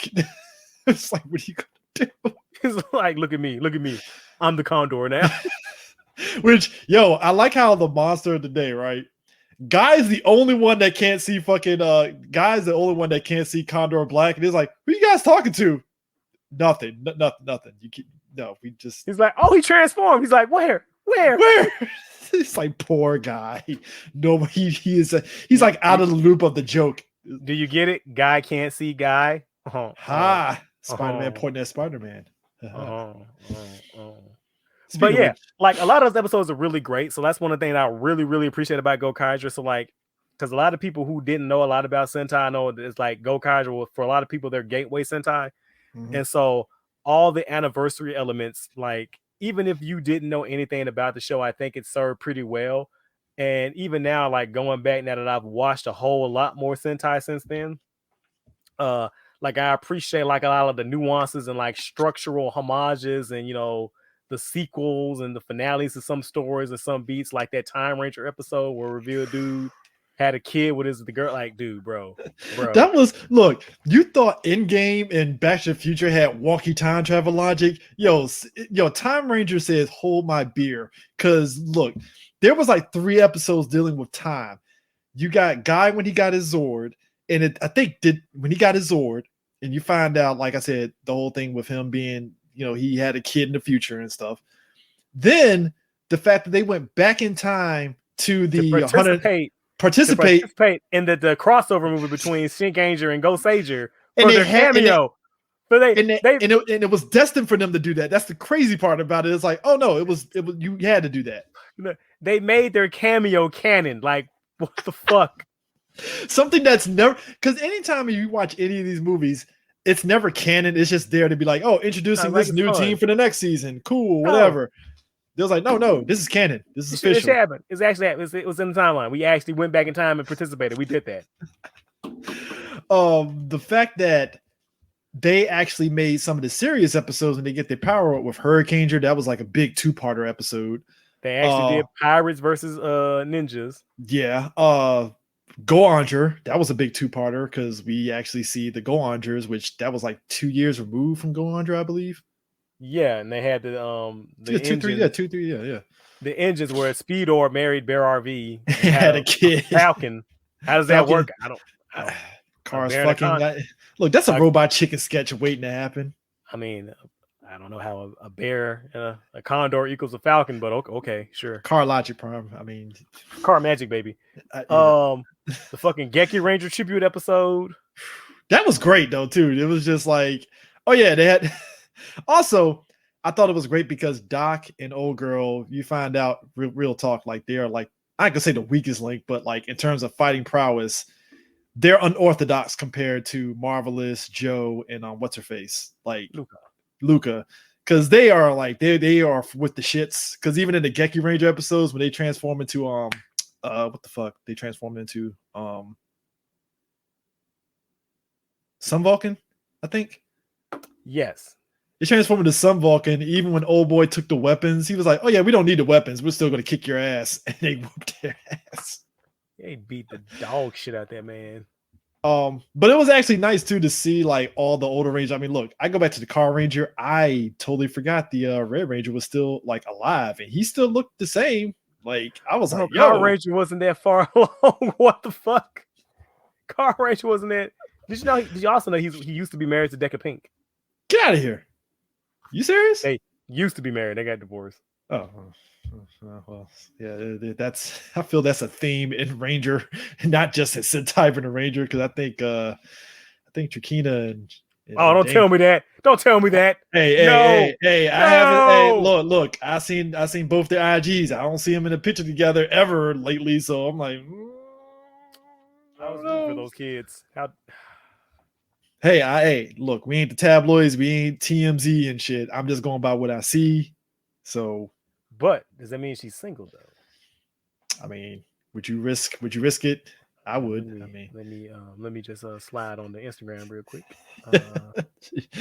Prime is going to be rolling in her DMs. Yeah, let me see what's going on. Let me see what the fam, how the fam doing. Hold on. It's like the fam is doing great. It's like Prime is going to be a stepdad soon, I think. Don't know. Well, we'll see what happens. I'll play the long game. So, but the Ginga Man episode, I was like, yo, both of them looking pretty good. I was like, really fucking good. Yeah, he's pretty gracefully. And again, like if you knew nothing about these shows, like the episodes give you enough context. So if you do happen to watch those shows, then come back, you can see all like the little small. I mean, Geki Red still having the necklace of what's his face that he defeated Wong. At the end. Still, Wong. He still has the necklace on there, and they key on that. Like, yeah, I still got the necklace. I'm still out here teaching the kids in the park martial arts. That's what I'm saying. Like, that's one of the things I just like really appreciate about Gokaiger. Like small shit like that. Like if you watch the opening credit, like the opening each episode, like you would notice like the bounty kept slowly increasing until like it got to like the last episode where that shit said unlimited. Even the Doc's bounty, it went from like 10 cents, and then it slowly, once he started getting infamy, it's like, oh shit, his money's starting to go up now. Like, all right, cool. Because before there was one episode where the monsters didn't even bother with him because, like, yeah, dog, your bounty ain't shit. Why are we even fighting you? And he felt, and the funny thing is, Doc felt some way because he was like, the fuck, man? Like, I'm a pirate. Like, or the episode when after Guy joined and he got a bounty and his was like substantially more than Doc's, and Doc was like, what the fuck? He just got here. This nigga just joined the team out of nowhere. What the fuck you mean he worked more than me? I make the weapons. What the fuck? Which Old Ranger episode, loved it. Because they made Red Ranger the captain. Yo, they made him the captain now. I was like, oh, he actually leading the squad now. All right, cool. Though one thing that kind of annoyed me about that episode, so I'm just like, so Change Man is gonna go out like a bitch like that in the beginning. That's what we doing. That's what we doing. Change Man is gonna go down like that. Oh, okay, cool. Like, you're done. You're down. Oh, for real? They didn't get on cameo. That's fucked up. Okay, cool. Cool. Dude, Change Man, like I said, Change Man, Go Rangers. There was a couple of seasons they just said, yeah, y'all got the ultimate power just because. I was like, well, that was unfortunate. Well, I know, right? Because they dumped a whole bunch of them in the movie. It was like, here you go. And see, that's the thing, though. So, like, if I remember, the movie's canon. Yeah, the movie's canon. All the movies are canon. All the movies are canon. Yeah. So if I remember right, like the show wasn't supposed to have as many cameos as it did because, like, you know, money, shit happens. And what happened was, like, once the show started airing, they said like some of the actors were like begging to be in the show, like, yo, can I come back? Can I come back? See, Saban, this is how you do it. Yet when people ask to join in, you oblige them. You open up the pockets and you just do it. Just saying, like. But then that's less shekels for me, though. I can't do that. That Israeli has money. What are we talking about here? I want all the money. I need 2 scoops. What are you talking about? He wants indentured servitude money. He wants silk sock. You shut the fuck up money. That's the kind of money he wants. That's why I appreciate Karen Ashley kind of sort of leading the charge. Like, nah, bro, you're trying to shortchange us. We ain't doing that shit. Nah, you trying to pay us just pennies to do that shit? Nah, fuck you. Do you remember they put them motherfuckers on blast when they were posting the fucking letter on social media going, look at this shit they sent. Nigga, I did not blame them whatsoever. Like, they were just like, nah, bro, we're worth more than that. You see how many people show out for us. We're worth more than that, you know? So, you know, also shout out to JDF. He was kind of sort of low-key throwing shade and stuff, even though he's JDF. So, you know, he does it within reason.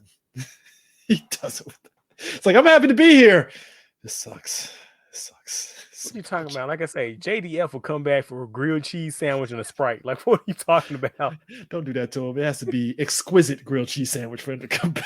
Oh, it's 5 cheeses, baby. It's like, mozzarella Swiss, Monterey Jack. It's a 5 cheese blend.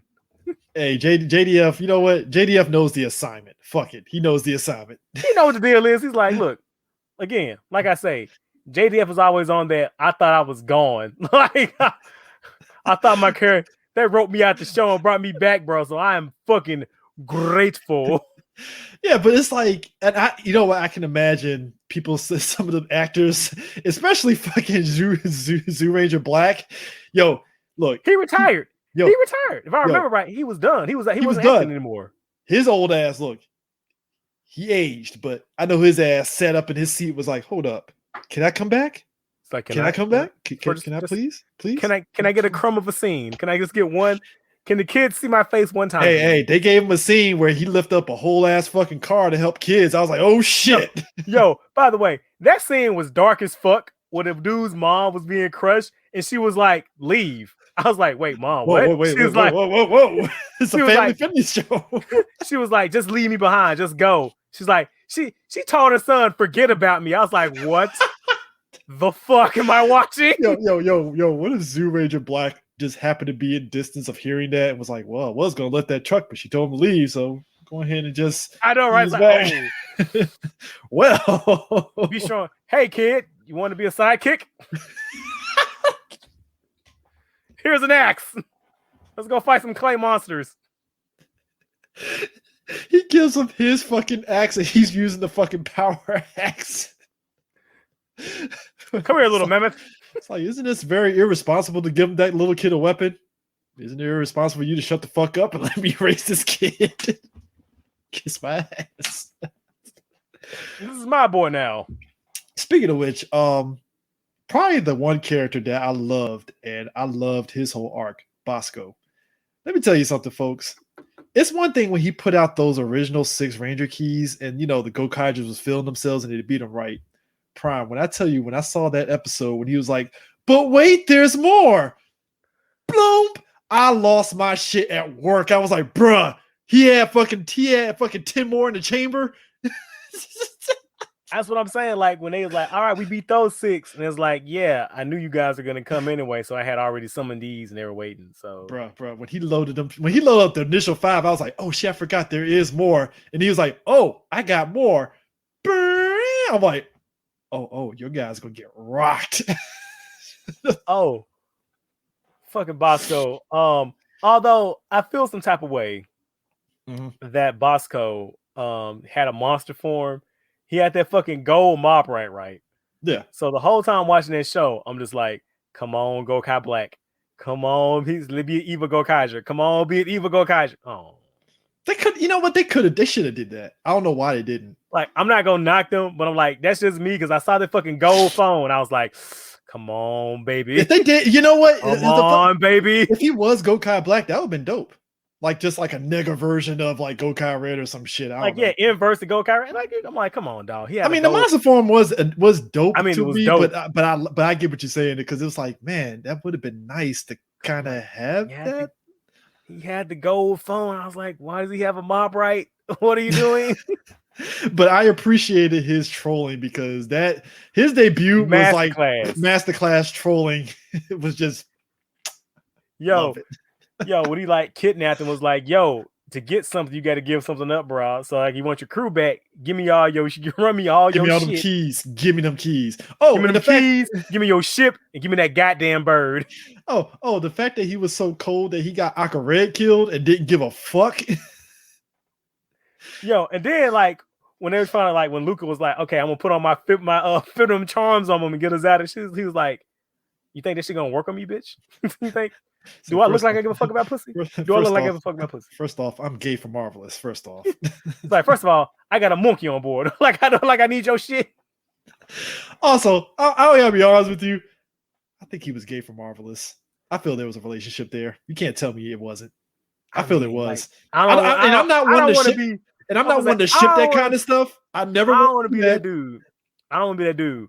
But like, That's definitely a one-way street thing going on. Like, It was because Marvelous is like, I thought we were friends, dog. Hey. He's like, but I made you my special. Oh. And you know what? If that's the reason why he's scoring, that's actually pretty interesting. Definitely. I would hope not, because that's kind of homophobic. Like, just a tad bit. Okay, it is. Like, Okay, you're right. So dude got mad. Love is scorned because the straight dude wasn't gay too. Like, that's kind of fucked up. Like, but I mean, to be fair, there is like an evil bromance at work here, because like Bosco would literally troll. He was actually trolling both teams, to be honest, and stuff. He was literally like Anaheim Electronics, like, I'm kind of playing both of you guys, you know, like whatever. I'm playing both sides, so I always come out on top. Shout outs to Gundam Hathaway, because Anaheim ain't shit. I still need to watch that, because somebody wanted to do Gokaiger, so I couldn't watch it when it dropped today. I'm sorry, Prime. Jesus Christ, you get to watch it to after this. I'm pretty sure you can. You know. Well, I have to try. But Bosco was playing both sides until technically you could kind of say he's the reason why some of the generals kind of got killed off too, one by one, because he's kind of a byproduct of that happening. And also, old boy's son is just hot-headed as shit and didn't want to listen to his second in command telling him, hey, boss, you probably shouldn't do that.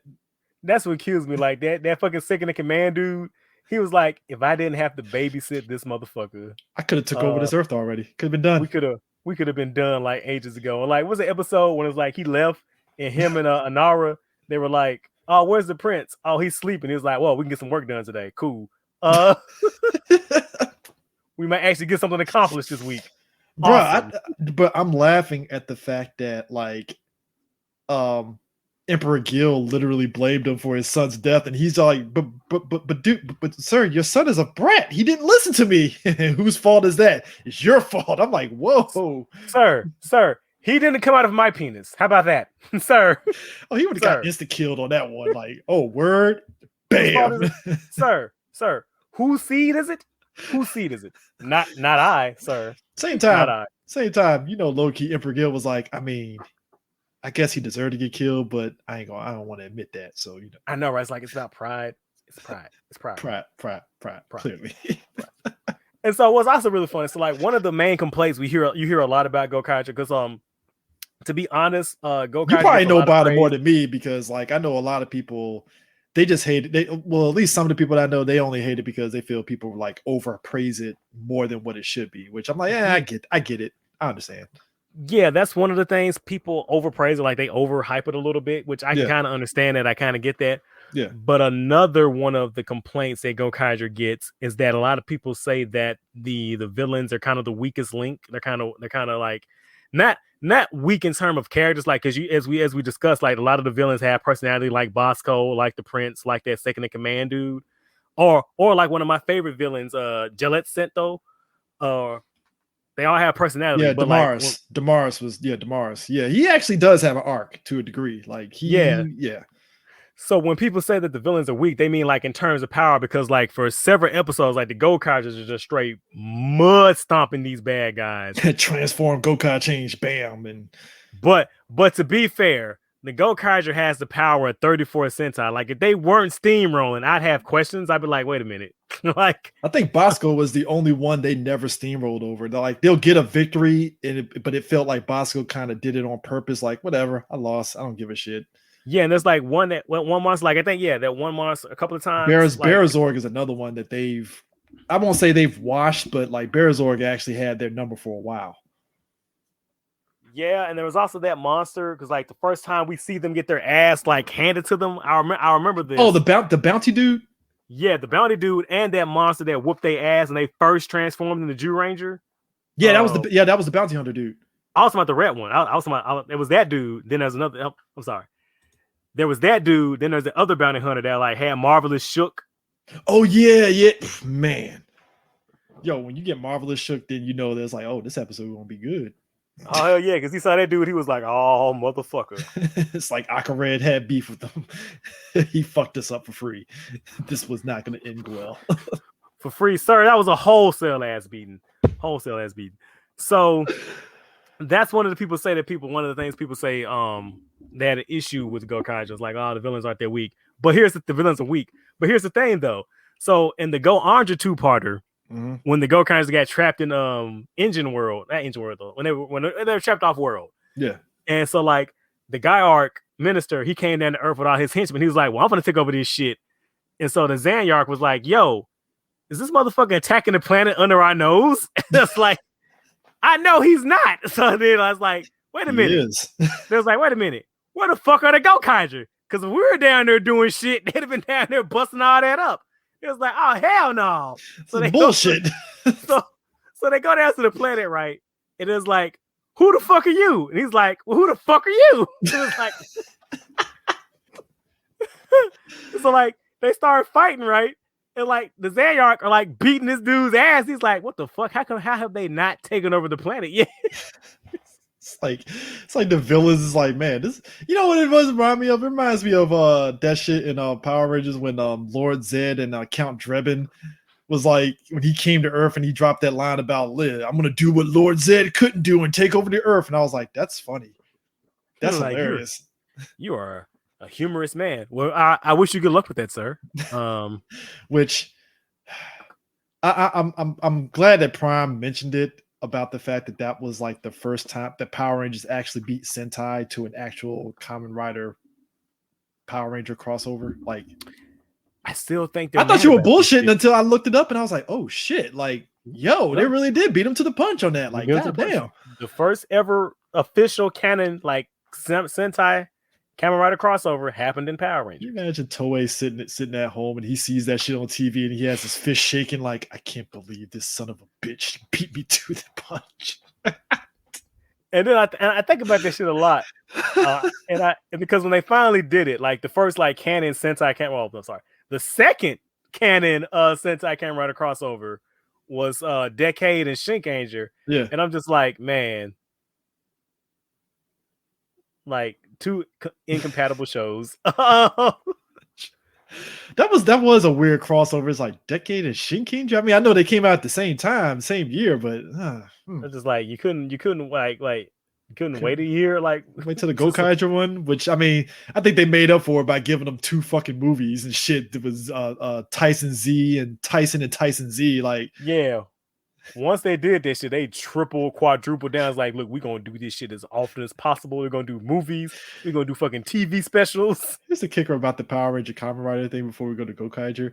It played up exactly how the Sentai Kamen Rider thing goes. Like, they both don't trust each other and they got to fight each other and then they combine and team up. I was like, that is like staple superhero trope.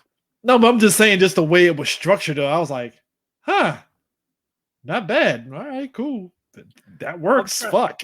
I'm trying to think of one time when that shit didn't happen, when 2 heroes meet and they didn't fight first. Ghost and Zhuandra, they didn't. Yeah, Ghost and Zhuandra, they just, Cyclops Ryu handshaked and was like, all right, cool. I know, right? They transformed together. It's like, oh, you a superhero? I'm a superhero too. Yeah. Hooray! Meanwhile, Marvelous and Decade look at each other like, I fucking hate you. Let's go.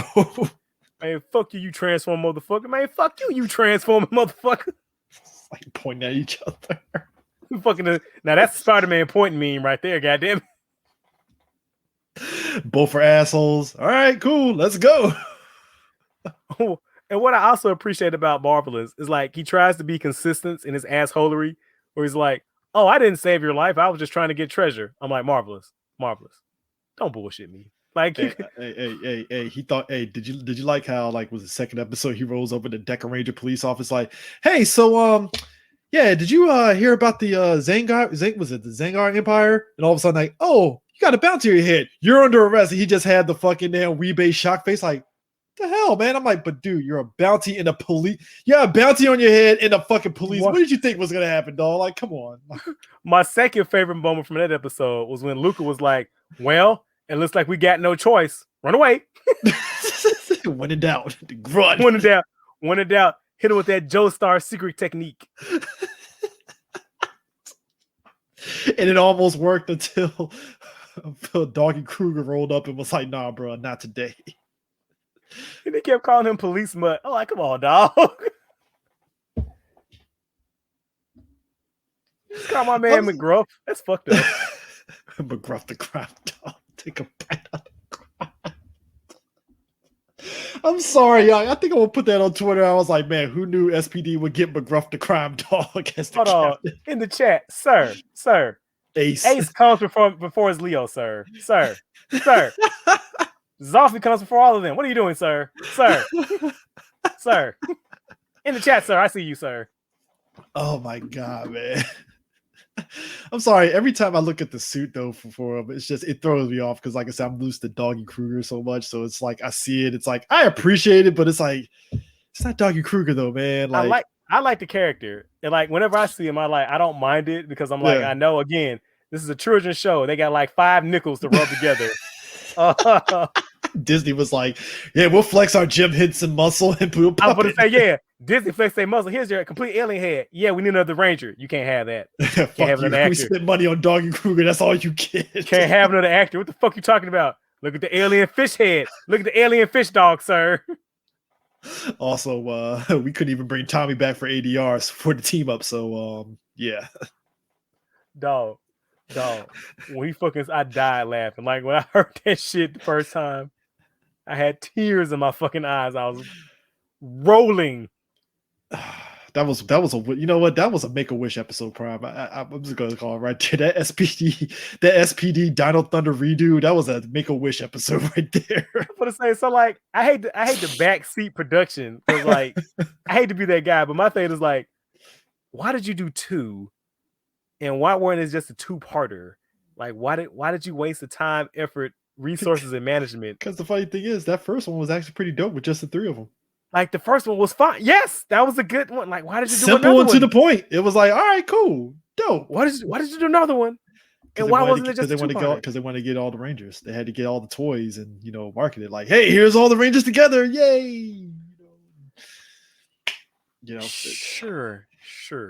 But yeah, that whole episode was like, dog, that shit. The fucking Hold on, wait a minute. Did any episode use footage from Deca Ranger versus Opera Ranger? I don't think so. Nah, I don't think they did. That was all original. That was all original. Yeah, that was. Now I know Wormhole did use Sentai footage, but it was from Deca Ranger. It was from the movie. Yeah, it was like some random episode of like. Yeah, it was from the movie when they transformed the base and they went through the wormhole. That was from the actual Deca Ranger movie when they went back in time for some dumb reason. I forgot what the premise was, but they had to went back in time and stuff. It was shit. Wasn't it some shit with like that Deca Gold chick and she was trying to get I just know they went back into feudal Japan for like the umpteenth time because that's what happens in these movies. Because you got to use that goddamn Edo set, sir. Toei spent X amount of money for that. And it ain't Sentai. Kamen Rider does the shit. I'm like, how many times are we gonna?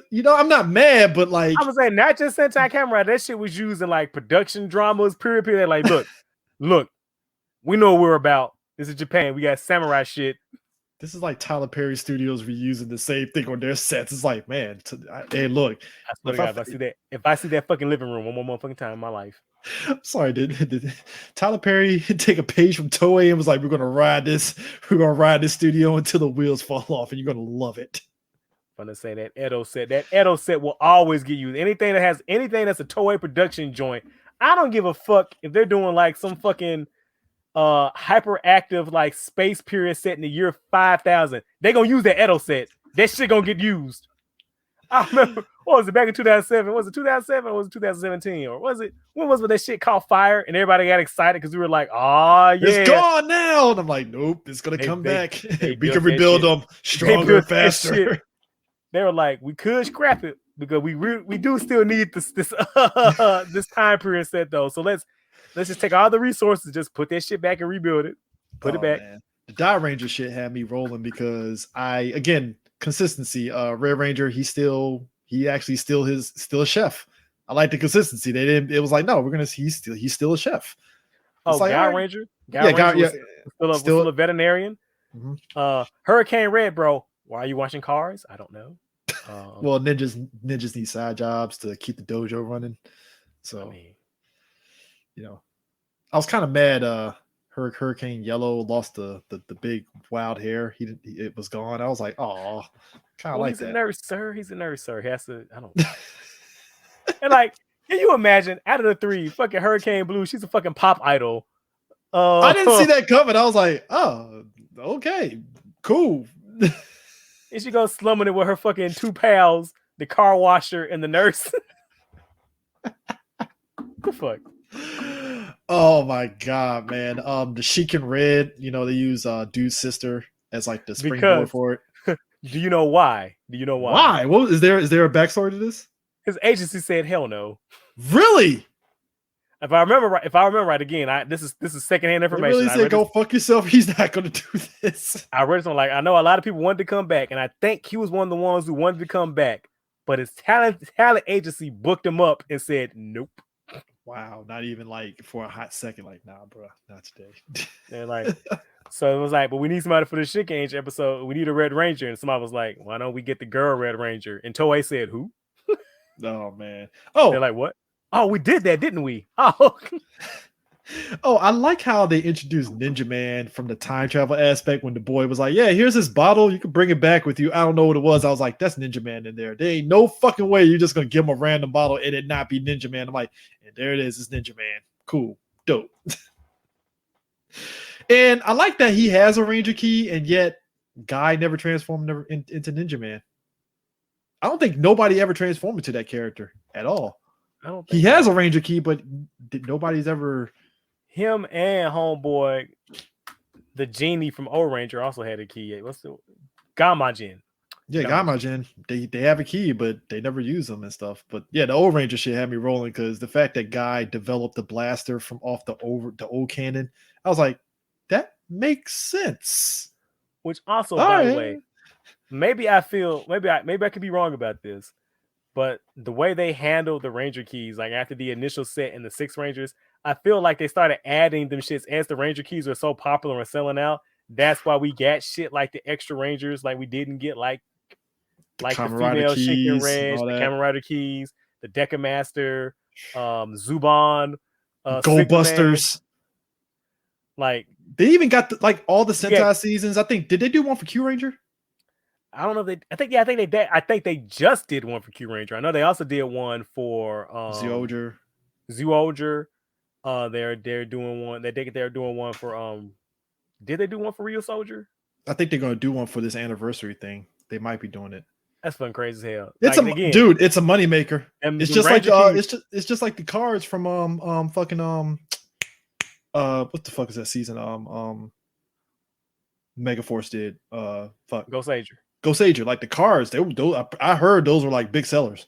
Like yeah, them Ranger keys, man. That was like a license to print money, man. Them motherfuckers are selling out. As a matter of fact, I think due to sales, like the because of Ranger keys, a lot of that was Ranger keys. I think that the sales for Gokaiger, I think it was like total was like 13 billion yen. I think that's still a lot of fucking money though. That's like you said 12 billion yen. That's like yeah. No, I'm sorry, 13 billion yen. Let me look that up. Yeah, because I wrote that note down. So yeah, it was 13. The merch sales topped at 13 billion. $108 million. Holy fuck. Ranger keys are like I'm saying $108 million in merchandise though. That's a lot of goddamn money. Like holy shit. Y'all understand like Ranger keys was hot shit. Like it's to the point. It's to the point that if you were trying to get Ranger keys on eBay, Eris hooked me up because he was living in Japan. So getting those Ranger keys in Japan, right? He got them from the used store for $5, right? Go to eBay and get one in the US. Somebody want $100 for it. Nigga, $100 my ass. That's why I went through Eris to get it. Now with the anniversary coming out, the value of the keys went down. So now if you want to collect them, hey, you can get them now for actually a reasonable price. They're not going to jack up in price and stuff. But yeah, it was that like the whole Ranger key thing. I think that gimmick alone was like great and fucking genius. So I thought the funniest thing was Guy being the 6th Ranger. Now, Guy, you could say he's like the uber Super Sentai fan. He's like us. He's us. He's us. Fanboy, like he knows the history and everything. And I like how his episode, like he helped the kid from almost getting hit by a car. He gets hit. And I like how the basis of him being the 6th Ranger was all the previous 6 Rangers that got killed that actually died. As like the metaphor for him getting the power. So it was it Time Force, Time Fire, Dragon Ranger, and Abba Killer. And Abba Killer's the only one that has a human form. And he's telling them about like, yeah, here's our power. And I was like, oh, I get the thing because Guy almost died and he gets revived and stuff. But I like how he tells the story to the Rangers. And they look at him like, yeah, you crazy dog. I don't know how you got them keys, so we don't care. I know, right? And there's like, should we question how he has a Ranger key and looks like us? And there's like, don't worry about it. Dude, even his debut when he pops up there in the middle of the battle, like, hold up, guys, I'm the 6th Ranger. And they're like, who are you? Who are you again? What?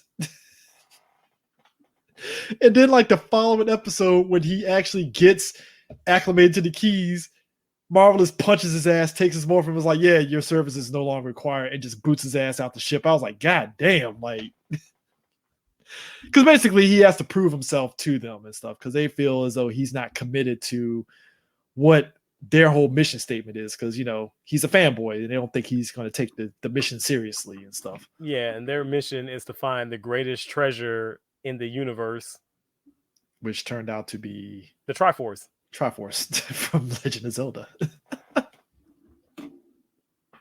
Like, you mean tell me I collected 34 power sets? That was the be sure you drink your Ovaltine of Gokaiger right there. Like, collected all of this for a fucking Triforce. I could have played Legend of Zelda for this. What to say? Hold on.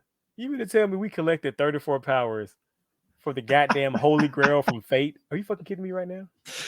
Hey, I like the immediate aftermath of the first episode when they were in the Zord and they tried to use the other Ranger keys to transform and it comes up empty and they're like, the fuck's going on here? We can't use the powers in the swords.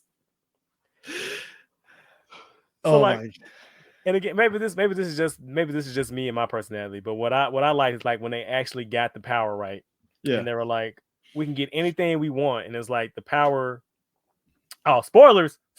Spoilers, by the way. I mean, look, the show is worth watching even without spoiling. I'm just saying, like, just to watch it is just it's fun.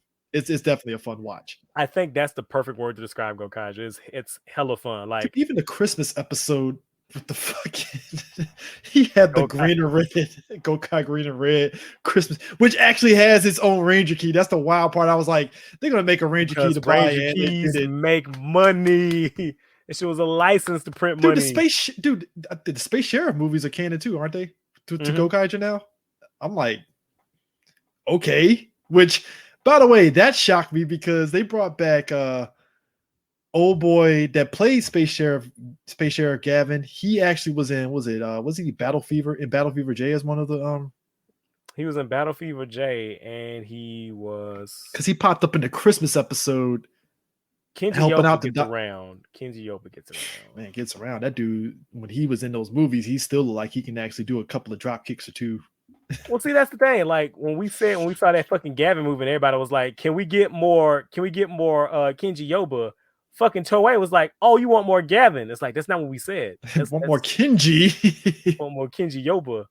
So yeah, he was in Go Ranger, and he's one of the I'm not even gonna go down fucking Kenji Yoba's list. Kenji Yoba, that guy's a fucking legend. That's all I'm saying. That's goddamn legend. Got all the praise in the world. Praise be on to Kenji Yoba. Yeah, but like just seeing it, and even going to the end of the episode where they're facing off against Emperor Gil, and I remember I posted that fight scene on Facebook, and one of my friends was like, "Bruh, are you serious? What show is this?" I was like, "Oh, it's Gokaiger." He's like, "Are you serious? They can just transform in areas?" I was like, "Yeah." That whole fight sequence was just fucking dope as shit. They beat the dog shit out of that man. It was like, oh, we're going to go high efficiency with this shit. First of all, before they started whooping his ass, when he was like, "You can't do this to me, I'm the Emperor," Marvel's told that man, "Shut the fuck up. You can tell your kid when you're dead."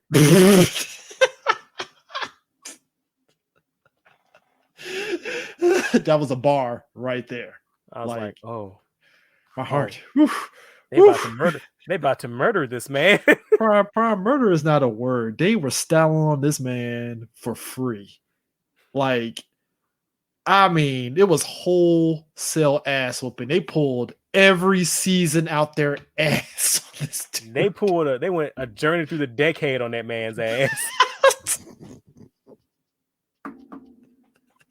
Not even decades bad guy got this much of an ass whooping. This guy he got the works. Yeah, he got molly stomped on. Which, side note, prior to that though, Bosco and Marvel's fight was actually pretty dope. There's a lot of fucking dope fights in Gokaiger. But that one was just, look, I was not expecting Marvelous to say, you know what? If I'm going to go out, sword in the foot, you ain't going nowhere. We're going to die. I'm going to die. Let's go. Yo, and Bosco was just like, oh, you're doing this. You don't got the ball. Oh, he actually is. Oh, he's serious. Oh, okay. My thing about this shit is when Bosco was coming up with the gun, I'm like, dog, Marvel's sword is already at your midsection. You dead. Like, that's it. You kind of knew. You like anticlimactic as it was. You kind of was like, come on, dog, Marvelous. That's something like, dog, your arm is way back here. Nah, dude, it's that sword was here at his chest. By the time right here. By the time your arm got right, he's already cut it, dog. It's it. That's a wrap. That's a wrap. By the time your first bullet hit Marvelous, the sword had already cut clean through you, dog. Even then, that bullet probably fucking grazed Marvelous, so it's like, oh, he missed. It's done. But you know what? Also, too, we talk about like details in the fights and stuff, right?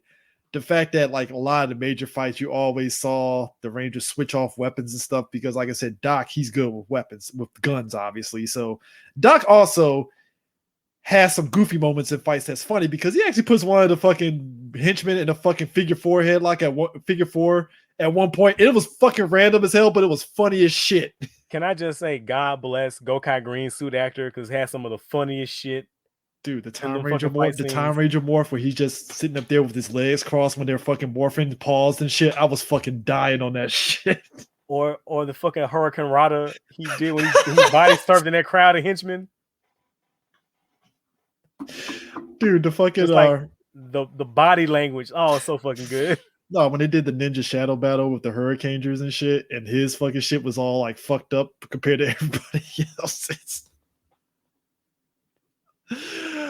Dude, actually, even the Die Ranger one had me running when they were doing the fucking poses and shit. And he's just fucking just shaking on the side. I was like, that's funny. Or instead of using the fucking staff, he had the fucking bamboo stick. It's like they were using Doc as like comedy relief in the suit, but the character itself, like he really wanted to be taken seriously in a way and stuff. And it worked because even the episode where they thought that he was an ancient warrior from this like like fucking Tiger Beat magazine. Hey, look, the dude was posing with the sword. I was like, is this a Tiger Beat magazine? They just randomly open up and he just posing with the sword like he a warrior now? Like, all right, cool, I guess, you know, that's what's up, you know. I mean, but yeah, the show is just it's wall to wall, just it's Easter eggs and fun times and just the Rangers being big personalities. Hell, like I said, I recommend watching the Space Sheriff movies with Gokaiger because those were actually fun to watch and stuff. Yeah, I recommend like all the movies, like even the ghost ship when there's like nothing really major happening. It's still like a lot side adventure fun. Still a lot of fucking fun. I still like how the Space Sheriff one ends with Guy. Like we get the introduction to Guy at the end of that movie where he's just sitting there on photo like, I'll be in the next episode soon. You'll see me and stuff. I did, you know what, guys? Okay, so Guy, his whole thing is he basically transforms into all the different 6 Rangers and stuff. And at one point, I laughed at how, like, when they got to Goanger, he couldn't decide which one. He's like, what if I combine both? Boom, he can transform to both Go On Silver and Go On Gold. I was like, that's interesting.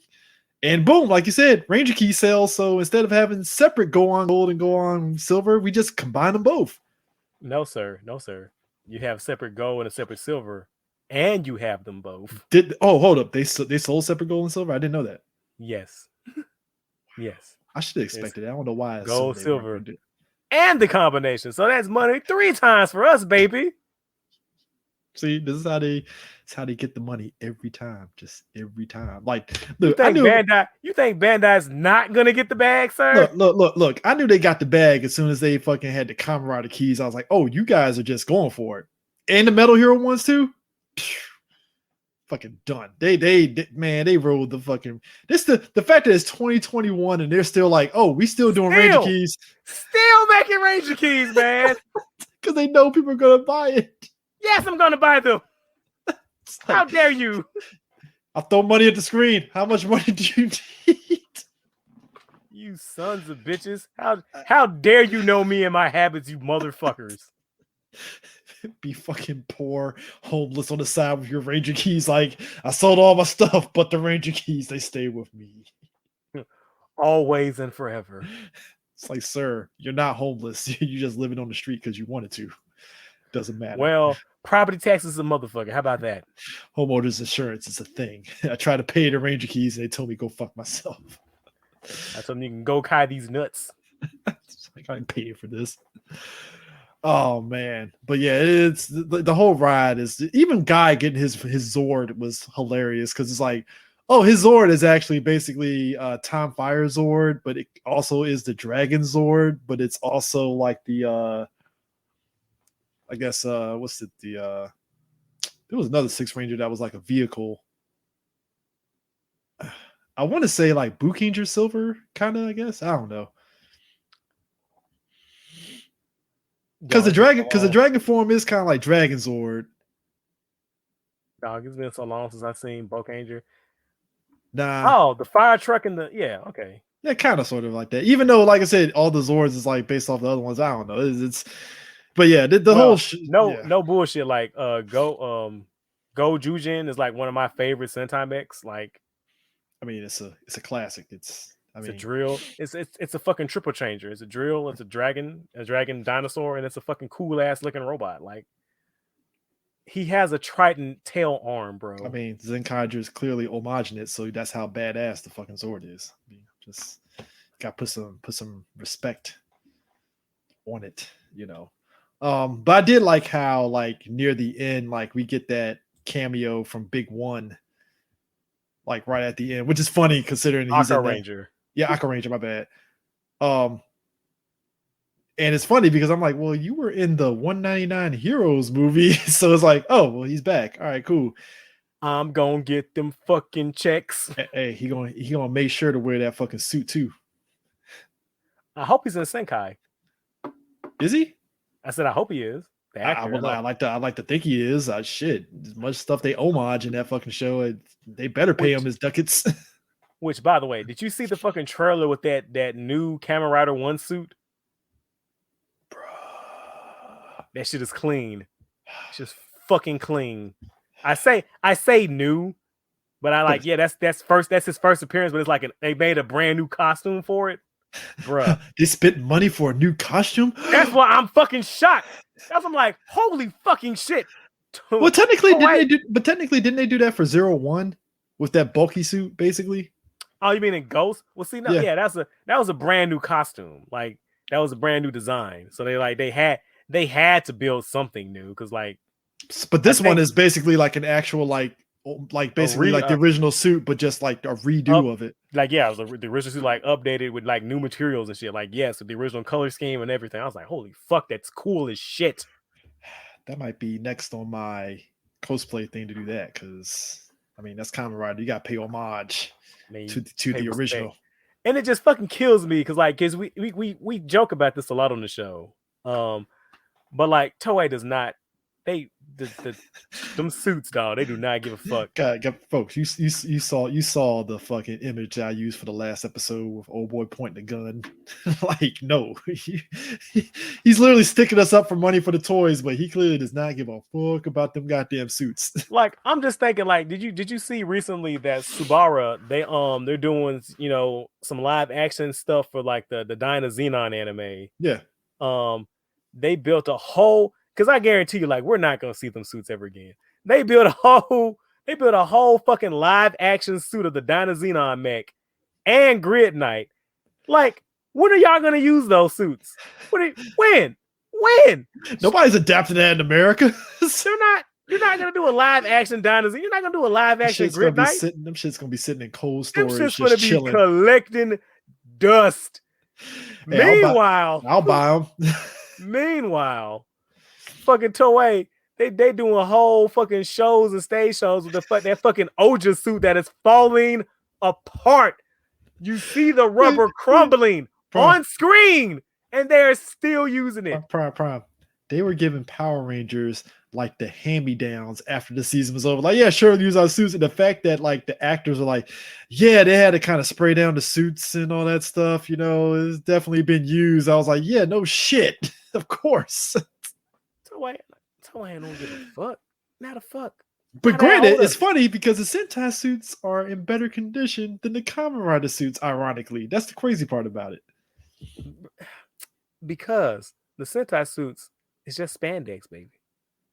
Exception of Go Busters.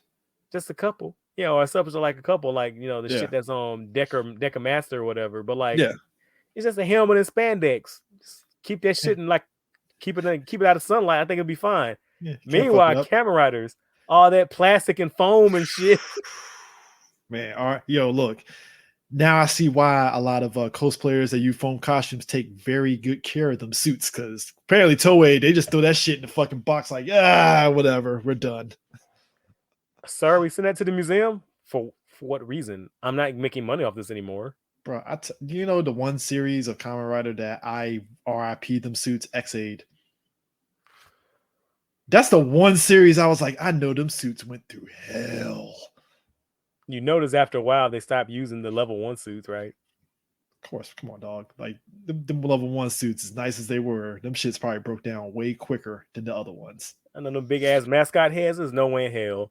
There's no way in hell Toei would take care of them damn suits, bro. Some kid in the park is playing with them, pieces of it and shit. They don't give a fuck. And I just think about, and also remember, like, first of all, I'm surprised that the Dagava suit from Kuga, that it still exists. It's still in a piece where a stunt person can actually fit it. That's the thing, though. Notice that the suit still exists, but we haven't seen an action sequence with it. Have you noticed that shit? Just standing there, vibing. That's about it. Every time we see Dagava, he's just standing there, menacingly, doing nothing. Arms folded, approving, and that's it. That's all you get out of him. That's all you get. Can I get a punch, Dagava? Hell no. Kiss my ass. Can I get a high kick? If I get a high kick, sir, if I do any sort of kick, this suit rips. I'm gone. This shit will crumble apart. You want to see my stockings? Is that what you want to see me kick? That's what you want? You want to see them? They're nylon. They're very nice. Hope you like it. Quite smooth. It's very beautiful. They come 4 in a pack. Oh, you ain't shit for that. 4 in a pack. But like overall, like with Gokaiger, I think that illustrates my like disappointment with Super Mega Force, because it's like you said, the fact that the actors literally looked at Toei like, "Hey guys, you want to come back?" And Toei was like, "Sure, all right, sure, fuck it." And all then right, again, cool. like you say, like the easy layups, the smallest things. So like in Gokaiger, when they do tribute episodes, like they use the opening theme as like the sound, the background music. Yeah. Like I think they only did like a couple of them who didn't do it. But like the majority, when they do a homage, they actually like use the music from the show. Yeah. Like little shit like that. Just the smallest, simplest things. I mean, the fact that the first one that they did in the show was Magic Ranger. Like I thought that was interesting that they just started with that one as to start off the homages and stuff. And I was like, oh, so Magic Red is their guide. And even the Bookanger one had me rolling because look, respect to the chief. That dude's still out here doing the Lord's work. Still an asshole. Still a fucking adrenaline junkie. Just why are you like this, Akashi? Why are you like this? Dude, he really is like Yu-Gi-Oh! Like, oh, so you get off on this. Don't kink shame me, sir. Let me fight. I can't help but make a note, sir, because you have a fucking rock hard erection in the middle of the battle. Like, what the fuck, bro? Yo, you backhanded guy, and he immediately had an erection. Like, oh, well, this is what fighting is like. It's been a while. Let's go. Oh man, yo, Sakura? Why aren't you in space? Yo, here's how bad the chief had it. Yo, he really wanted to get in on that fight with old boy that got revived and shit. The bad guy from his series. Oh, the Lizard Man. Yeah, Lizard Man. When Lizard Man got revived with the freaking with the treasure and shit, he was like, "Oh man, who do I need to fucking kill in order to get back into the game?" Like he was ready to go. I was like, "Nah, bro, you gotta let the Gokaiger just handle this shit." Which is fun as fuck to me. It's fun as shit to me that how the whole Ranger Key system worked. How I had their powers or whatever, and half the time the legends come back was like, can I get my shit back for just 1 minute, please? I think that's what made the Gokaiger one so great. How they just was like, we're just gonna wait and fall back until they bust out the keys, and we're gonna steal them.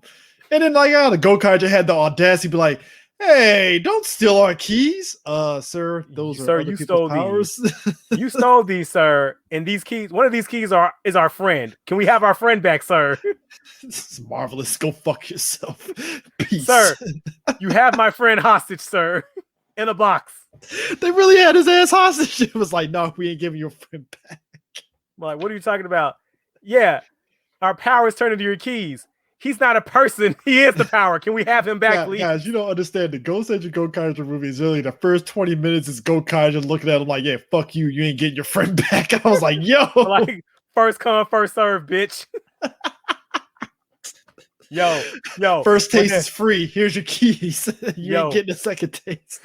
Yo, but that fucking heist they get to get that shit back, though. I'm like, these angels playing dirty. Oh my. Oh my. Like, are you surprised? Like, of course they're gonna play dirty. What do you think? He's like, come on, dog. You told them to go fuck themselves. You thought they were just gonna be like, okay, sure. Just go ahead. I mean, I guess I can just bend over, right? If I can just reach this. It's like those angels don't look like people that just bend over and take it. They really are just gonna they're gonna have to take it. And the fact that they were gonna take the whole case, it was like, oh, you were gonna take our friends? Just go ahead and take your whole case. How you like that? I know, right? Look, we tried to negotiate. We just wanted one. Guess we gotta take them all. It's like Marvelous is like, we don't negotiate with terrorists, and I'm like, sir, they're the same. You're on the same team, man. Sir, we're pirates. Aren't we terrorists? We're Black Dynamite. So drugs to community. Black Dynamite. We're terrorists. I think the doc did sit there and said, hey, hold up, why they're Rangers too? Why are we fighting them? Like, and I like Marvel's like, don't matter. No, they're not. No, hell no. It's principle. You don't steal from a thief, sir. They stole our Ranger keys, and it's like, don't you mean their powers? You mean doesn't matter? You mean they reclaimed their property, sir? I mean, possession is 9/10 of the law. I'm just saying. I'm sorry, that shit always had me rolling. I was like, they had the audacity to look shocked, like, how dare you take back your powers? I'm like, you guys stole their power. I'm not saying you stole it. It was just, y'all were borrowing it pretty much. So, I was like, well, to be fair, if I was Marvelous, I feel some type of way too. It's like, look, I traveled all over the galaxy to find these goddamn keys with my foster father. I mean, it is kind of funny how Guy had to beg the Twokaiger kids for the Twokaiger powers in the crossover with the crossover with Zoonger. I was like, what was he big? Oh, the Twokaiger kids. He had to beg for the fucking powers. I was like, that makes sense. It does make sense. My thing about it is like, though, but why? Like, why do you need the because they need the actual powers, Prime, in order to get maximum efficiency. So I mean, I guess you beg the source, you go to the kids. I mean, I guess. I mean, which, by the way, yeah, we're never getting that US adaptation of Twokaiger. We are not. The only way we'll get, and I'm gonna follow up to this homeboy in the chat that was like, the only way we'll get Twokaiger is if JDF wants to be the Orange Ranger. Nigga. We're gonna get Gym Leader Orange Ranger. I'm for it. JDF wants to be the Orange Ranger. Hey, Prime. He has to wear the fucking hard hat and everything. He can't fucking half-ass that shit. He has to wear the exact same outfit. He was like, "What happened? I got disembarred. They took my doctrine. So I'm working on the railroad now. I'm working on the fucking railroad. I work for Amtrak right now. It's kind of crazy. It's insane. It's fucking wild in these streets, y'all. Fucking wild. It's rough. It's rough out here in Angel Grove. Can you spare a dime for a disembarred doctor? We'll kick T-Rexes for grilled cheese sandwiches. Sir, roundhouse kick. Roundhouse kick these. Sorry. Roundhouse kick. We're roundhouse kick T-Rexes for grilled cheeses. I'm still mad he did that. I'm sorry. That's a boss move, but at the same time, you can't help but laugh at the ridiculousness of it. And that says a lot because it's Power Rangers. It's already ridiculous. And it's like, I'm saying, if you that's ever on brand for Power Rangers. That's on brand for the character, but like, if you ever wanted to show somebody what is Tommy? Just that gif. Yeah, really. Like everybody, no. Look, at this point, it's like, yo, fuck showing Green with Evil at this point. Fuck that shit. You gotta show Dino Thunder kicking the T-Rex in the face from this point on going forward. Like, no, you gotta show that. That's peak Tommy. That's like 100,000%.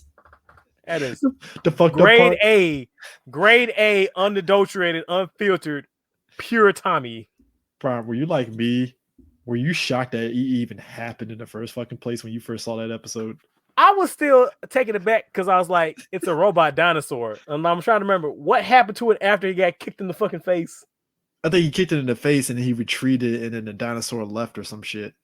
Like, it never came. It never came back. I'm gonna say it's been a minute since I watched the first episode of Dino Fury, but I do remember it was a robot dinosaur that had no relevance to anything at all. No connection to that. Mesagog used to go after Tommy. That was all he did, and that was it. That was the B point line. It was like, yeah, I'm going to use this T-Rex to go after Tommy. All right, cool. And I like Tommy's first move was not run away. It was fuck it. Kick it in the mouth. Kick it in the fucking mouth. You know what? I know what happened. The T-Rex left in shame. It said, this motherfucker just bust me in my damn incisor. You know what? I don't get paid enough for this shit. You know what, Prime? If they don't get JDF for this Jurassic Park movie and he doesn't do that to a T-Rex, I'm gonna be very disappointed. Your movies are already ridiculous by virtue of you releasing these dinosaurs to the world. At this point, what's a Tommy kicking a T-Rex in the face? You know what? At this point, what's that script that had the dinosaur commandos? Just dust that off. With the gun, with Dino Crisis, with guns. You know the one with the genetically engineered Rambo dinosaurs? Y'all look. You don't already went nuts. Just go full on tilt. Just go. Let's be real. Just go. Let's be real. You know how we as human beings are. That's on brand for human beings. Weaponizing dinosaurs that don't need to be weaponized because they're already vicious animals. I'm gonna say, like, you've already laid the groundwork from the first movie with Kingpin going, I want to have my Raptor commandos. Which novel idea, but then you say, let's strap some guns on them. I'm like, why? They're gonna kill any fucking ways. Thank you to the chat, Fallen Gardner, for reminding me what happened to the rest of the. Oh, okay, yeah. T-Rex chasing down the highway and slam. Okay, like I said, I have not seen that episode in years. I just remember it was a robot. Yeah, they did pull a Jurassic Park with them chasing after him in the Jeep. Yeah, you're right. Oh my God. Thank you for that. Appreciate it. I was like, somebody at Universal was like, yeah, put guns on the Raptors. I'm like, why?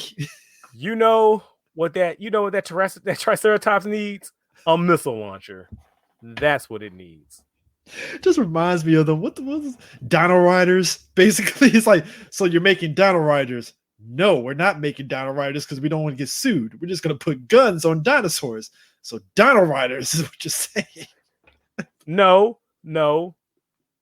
Cadillacs and dinosaurs, sir. Do we have the rights for that? We don't have the license for that, sir. That author isn't going to sue us 2 weeks later. Like, who even remembers that show? We can plagiarize this. Oh, we just got to cease and desist. Some millennial knew about Cadillacs and dinosaurs and notified the creator. It's kind of crazy. And he's coming to get all his money. Do you remember? Hold on. I'm going to show my freaking age. For that hot minute, like, y'all think I'm bullshitting. Cadillacs and dinosaurs was like hot shit for a whole 3 weeks. So you want to know why? You want to know why? Look at the channel it was on. It was on fucking CBS, the old people channel. Who the fuck was watching cartoons on CBS at that point? No one watched this shit. But like that brand, like that fucking comic. Oh, the brand was fucking that brand, the toys. The toy brand was on. Yo, the toy brand. Fucking fire. It reminded me for a whole 2 weeks. for me as a kid, it leaned heavily on what Turok was doing at that time period too. Yeah. So and I think that's why it made it work, but the cartoon, not so much. Now, if the cartoon was on Fox, it would have blew up. Oh, look, that shit had everything. It has like, there's like, let's bank on everything that kids like. It's like, let's do Conan, let's do weapons on dinosaurs, let's do some sick ass Knight Rider cars. Time travel. Let's fucking go. If it was this shit was actually popular. What happens? Like, oh, it was actually popular. Oh, what do we do? What do we do? What do we do? CBS fumbled and they lost it. And they fucking lost it. Dude, CBS. See, people think CBS fumbled it with Supergirl. No. Cadillacs and Dinosaurs did that. That was the first. Look, y'all think I'm bullshit. I'm like, you making that shit up. Like, first of all, people are like, you're making that show up, Prime. That doesn't exist. Oh, Google it. You'll be like, oh shit.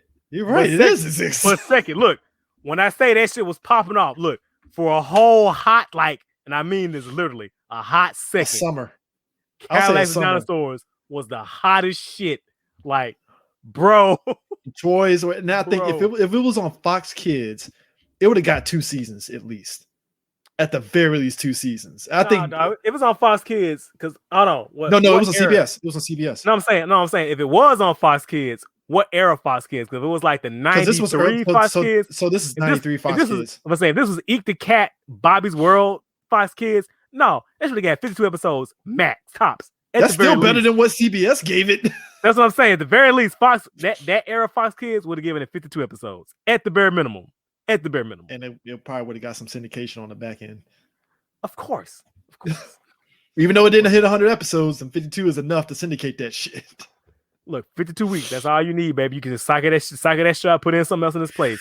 It worked for Powers of Dark Water, and it fucking worked for the Adventures of Peter Pan. God damn it! Don't remind me of Powers of Dark Water because that makes me sad. It never got finished. I had to read a comic to see it get finished. Also, I feel so bad for the creator because he wanted that shit so bad. Like, dude, which is ironic. You ever read those fucking interviews? Like, he was holding out. He was holding out hope. And that's during the time period where Hanna-Barbera was throwing everything in the kitchen sink at it. Like, even the SWAT Cat guys were like, I mean, we got 2 seasons. That's cool, but can we get more? And Hanna-Barbera was like, nah, we're good. Nah. They pulled a toy and was like, yeah, money, what's that? I was like, take your licenses from that one jet toy and be gone. We'll go back to Scooby-Doo. How about that? Yeah. Which, by the way, like, I was talking to somebody. I was watching Seth Meyers, and he made a Scooby-Doo joke, and he tried and I think the punchline of the joke was like a Scooby-Doo joke is outdated, and I'm like, sir, name me a time period where Scooby-Doo didn't have a show on the air. Prime. I'll wait. The sick part, we have reached a time period where Casey Kasem retired. I think Casey Kasem is dead, right? Is he dead? Don't tell me Robin's dead. That's gonna break my heart. Hold up. I thought he just retired. Oh, is he dead? Yeah, he died June 2014. We live in a time where he died, and Matthew Lillard of Scream fame tagged in, and now he's Shaggy. That's crazy. I never would have saw that coming. If you would have told me the guy from Scream was going to be Shaggy, and he's actually pretty good at Shaggy. Pretty damn good. Pretty fucking good. He was good in live action as Shaggy. So already, I think that was the audition right there. What I'm saying. Look, I wish I could secure the bag like that. I fucking wish I had. Imagine you come off a live action movie and somebody at Hanna-Barbera was like, hey, how would you like to voice Shaggy forever? Yes. All right. Yes. Can I be Bugs Bunny? Can I have that job security, please? The fact that D has kids and they know Scooby-Doo, and I'm pretty sure his kids are going to know, and I'm pretty sure my kids are going to know about Scooby-Doo, and they're going to ask me, hey, Dad, how long is Scooby-Doo on? Well, since your grandfather was a fucking kid. Ever. Fuck. That's what killed me because the punchline of the joke was like, oh, a Scooby-Doo reference. That's outdated. And I was like, show me a time when Scooby-Doo did not have a show or a movie on the air. I will fucking wait. I will sit here and I will wait. Hey, lowest of low key, Power Rangers is almost hitting Scooby-Doo. If my logic is correct about Power Rangers still continuing under Hasbro with them doing the adaptations and stuff, Power Rangers is low key like Scooby-Doo, where it's like it's going to keep going and because toys and shit, and they're going to keep going with it because reasons. I was gonna say fuck the memes, but did you know, CJ, Sentai is ending this year, just like it ended last year, and the year before that. First off, Toei likes money and they're gonna ride that shit until Toei dies. Or you know what? It's probably written in his will for his kids to carry that shit on. So I was thinking like a couple of years ago, I was like, it might do well for Sentai to take a break. like a year break. 2 years. Like maybe pull a camera to take like a 5 years. Like Didn't it take did Kamen Rider take like a 10-year break or some shit before Kuga and Black RX? Yeah. Yeah, it was a smooth 10 years. I'm gonna say not even that though, because there was still Shin Kamen Rider, Zio, and J in the meantime, in between. Like, so there was still shit going on. So that doesn't Sentai though, that's which is funny because I just give Power Rangers enough time to be like, hey, maybe we can adapt Q Ranger and all these and stuff, and I'm telling you, man, Hasbro is getting out the game, and we about to get CW tier Power Rangers. I hope you're ready. And that's Prime, that's ironic because Sentai already has its dramatic elements, right? But I feel the Hasbro is going to lean too heavily. They're going to lean too much on the drama side instead of having that balance of drama and action. It's gonna be a overt melodrama. Like it ain't going to be season 1 Arrow. It's going to be like season 3 Arrow. No, it's not going to be that. It's going to be fucking season 4 Supergirl. Yeah, it's gonna be rough. Going to be motherfucking rough. Look, as long as they don't have to rewrite this script like that Powerpuff Girl show, yikes. And by the way, people, you can get mad at me all day. Hey, Prime predicted that. Prime was like, if they got to rewrite that shit, it's trouble. And don't get it twisted. Shows rewrite themselves. It happens. Hell, it happened with Arrow with the pilot. The pilot got rewritten and they changed up certain elements, but Arrow still was Arrow by the end of it and stuff by the time that first episode. But Powerpuff Girls, it looked like they pulled a 180. It was like, oh, pull the chalks out. No, it's not ready. No. It sounds like they're doing. That first script, they went full CW, and you never go full CW. Yeah, like you never go full CW, bro. Never All American doesn't go full CW, bro. And I love that show. Black Lightning didn't go full CW, bro. Arrow didn't go. Smallville didn't go full CW, bro. It hit the line. Damn it hit the line. That's what you gotta do. You gotta just ride that line. But this shit, bro.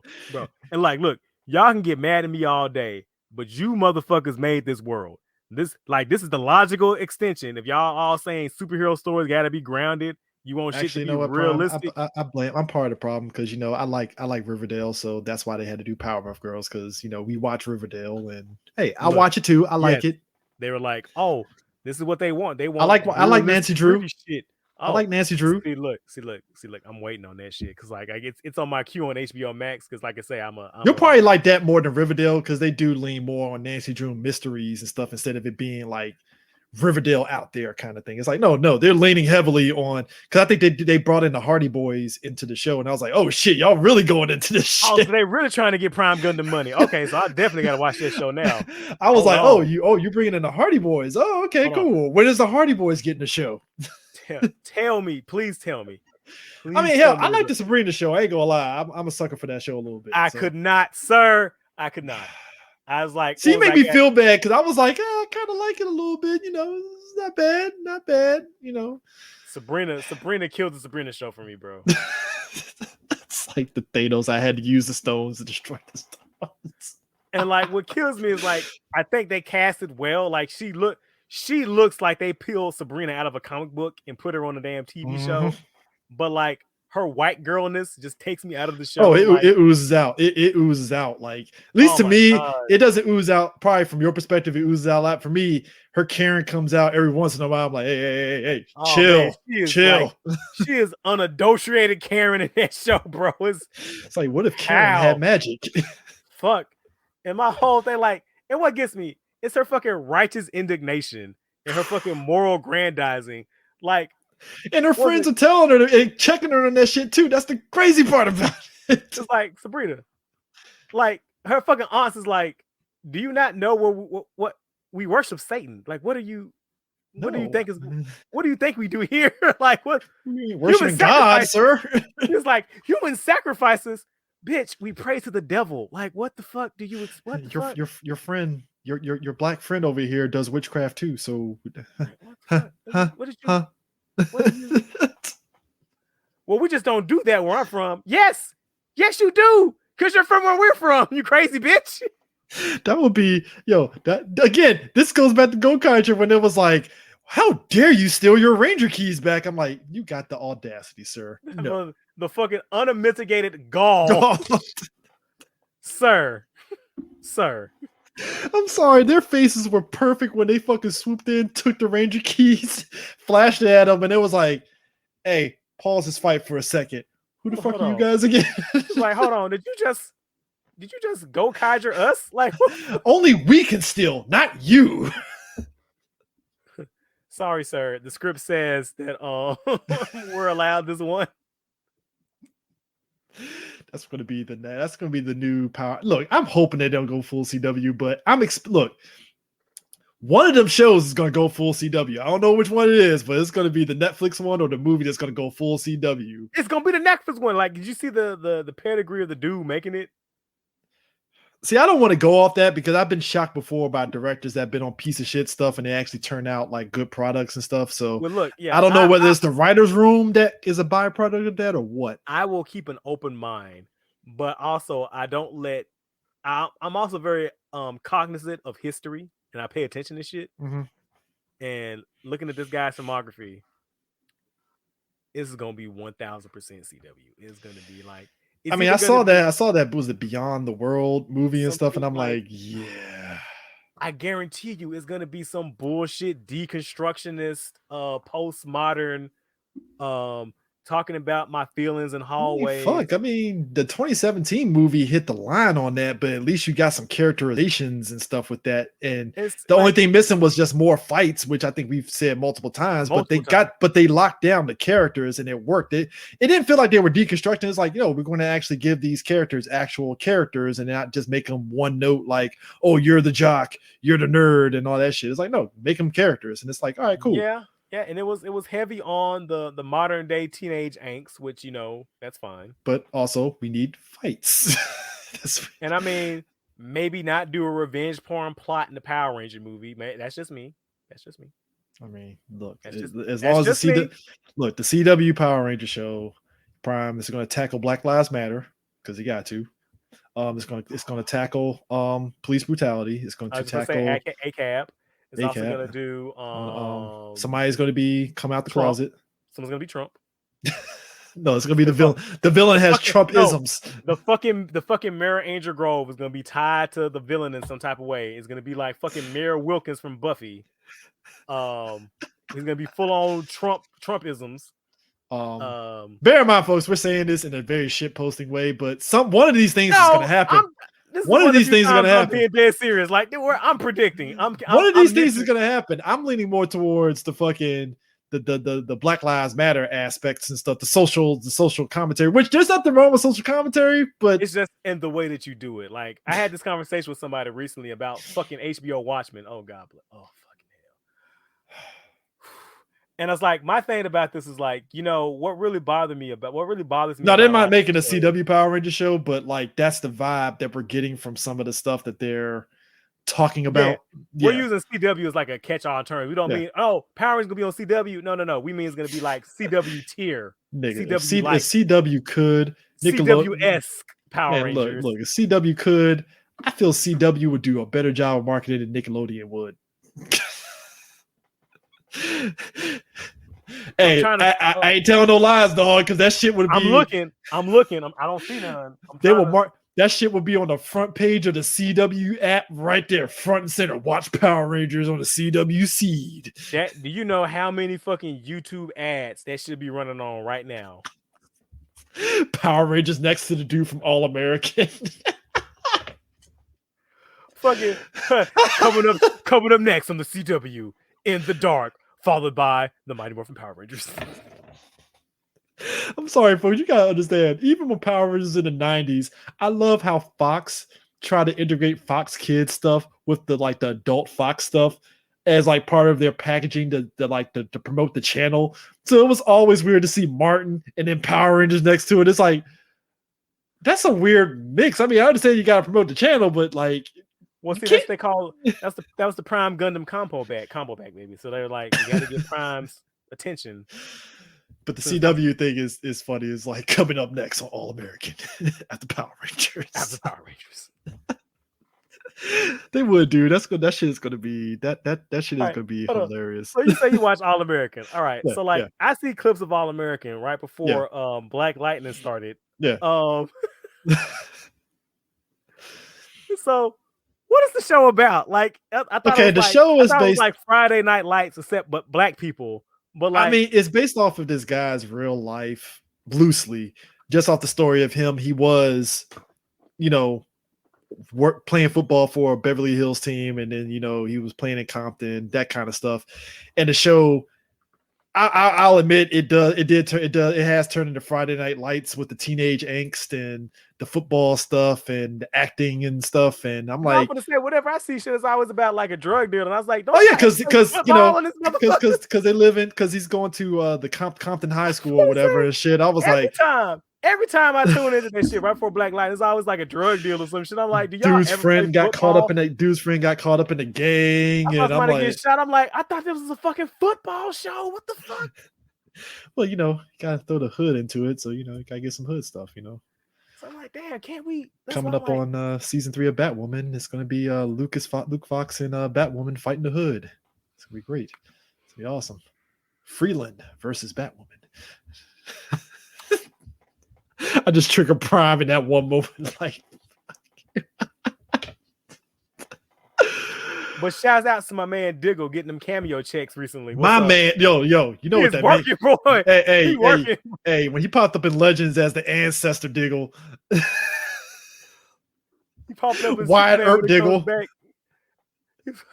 He's popping up with Superman coming up next. I'm like, oh yeah, Diggle, get that cameo money, Diggle. Diggle about you dig, Diggle? Diggle about to set up John Henry with that suit. Like, yeah, I know a guy that can make you a suit.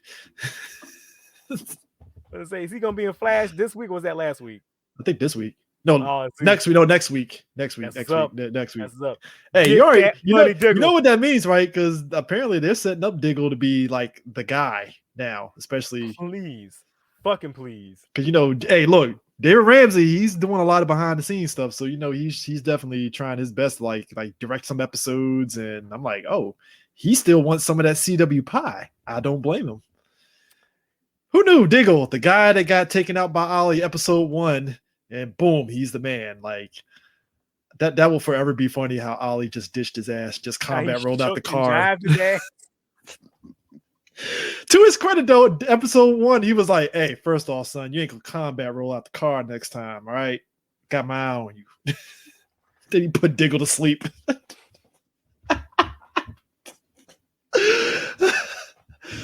Oh man. Dude, I just love, as much as I take the piss out of Arrow, I just love how the writing of the show immediately made Diggle wise to the fact of, hold up, dog, you're Arrow. I know it. Don't bullshit me. I ain't stupid. I ain't your mom. You're Arrow, all right? Let me in on this. Oh my God, we've come from humble beginnings of Arrow and that salmon ladder. And now Stephen Amell has a TV show on Stars. That guy has come far. Yeah. He's come far. That's why everybody's looking at Grant Gustin and like him, how long he's doing the Flash. I'm like, no, Grant's doing what Steve Amell did. Like, I'm waiting until I get them syndication number episodes, and then peace, I'm done. Because that's why Steve Amell is able to do whatever he wants. Because it's like, yo, Arrow's on syndication on TNT and TBS now. I can chill. I can do any of sort of my pet projects now, and I'm still getting that Arrow money on the back end.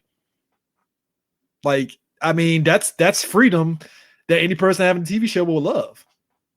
I mean, hell, I think Tom Welling coasting off of it. He good.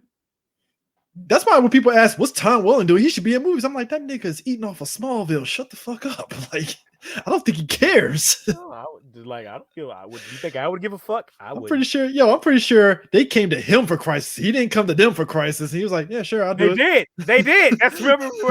Steve was talking about this shit. He was like, come on, Tom. Tom, please, Tom. Tom. Hey, Tom came in, was like, yo, I got muscle now. I'm big beefy Superman now. Look, so I'm not putting on no goddamn suit.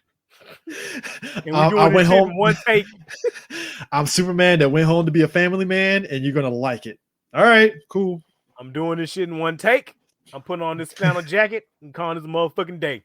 I get to bring back old girl that played Lois, and we're golden. We got kids. Gotta get back home. I got cheese puffs in the refrigerator. Can't keep fucking around with y'all for too long. I know. I still like how the fact he just punched Lex Luthor. Like, yeah, I lost my powers, but yeah, sorry, bip.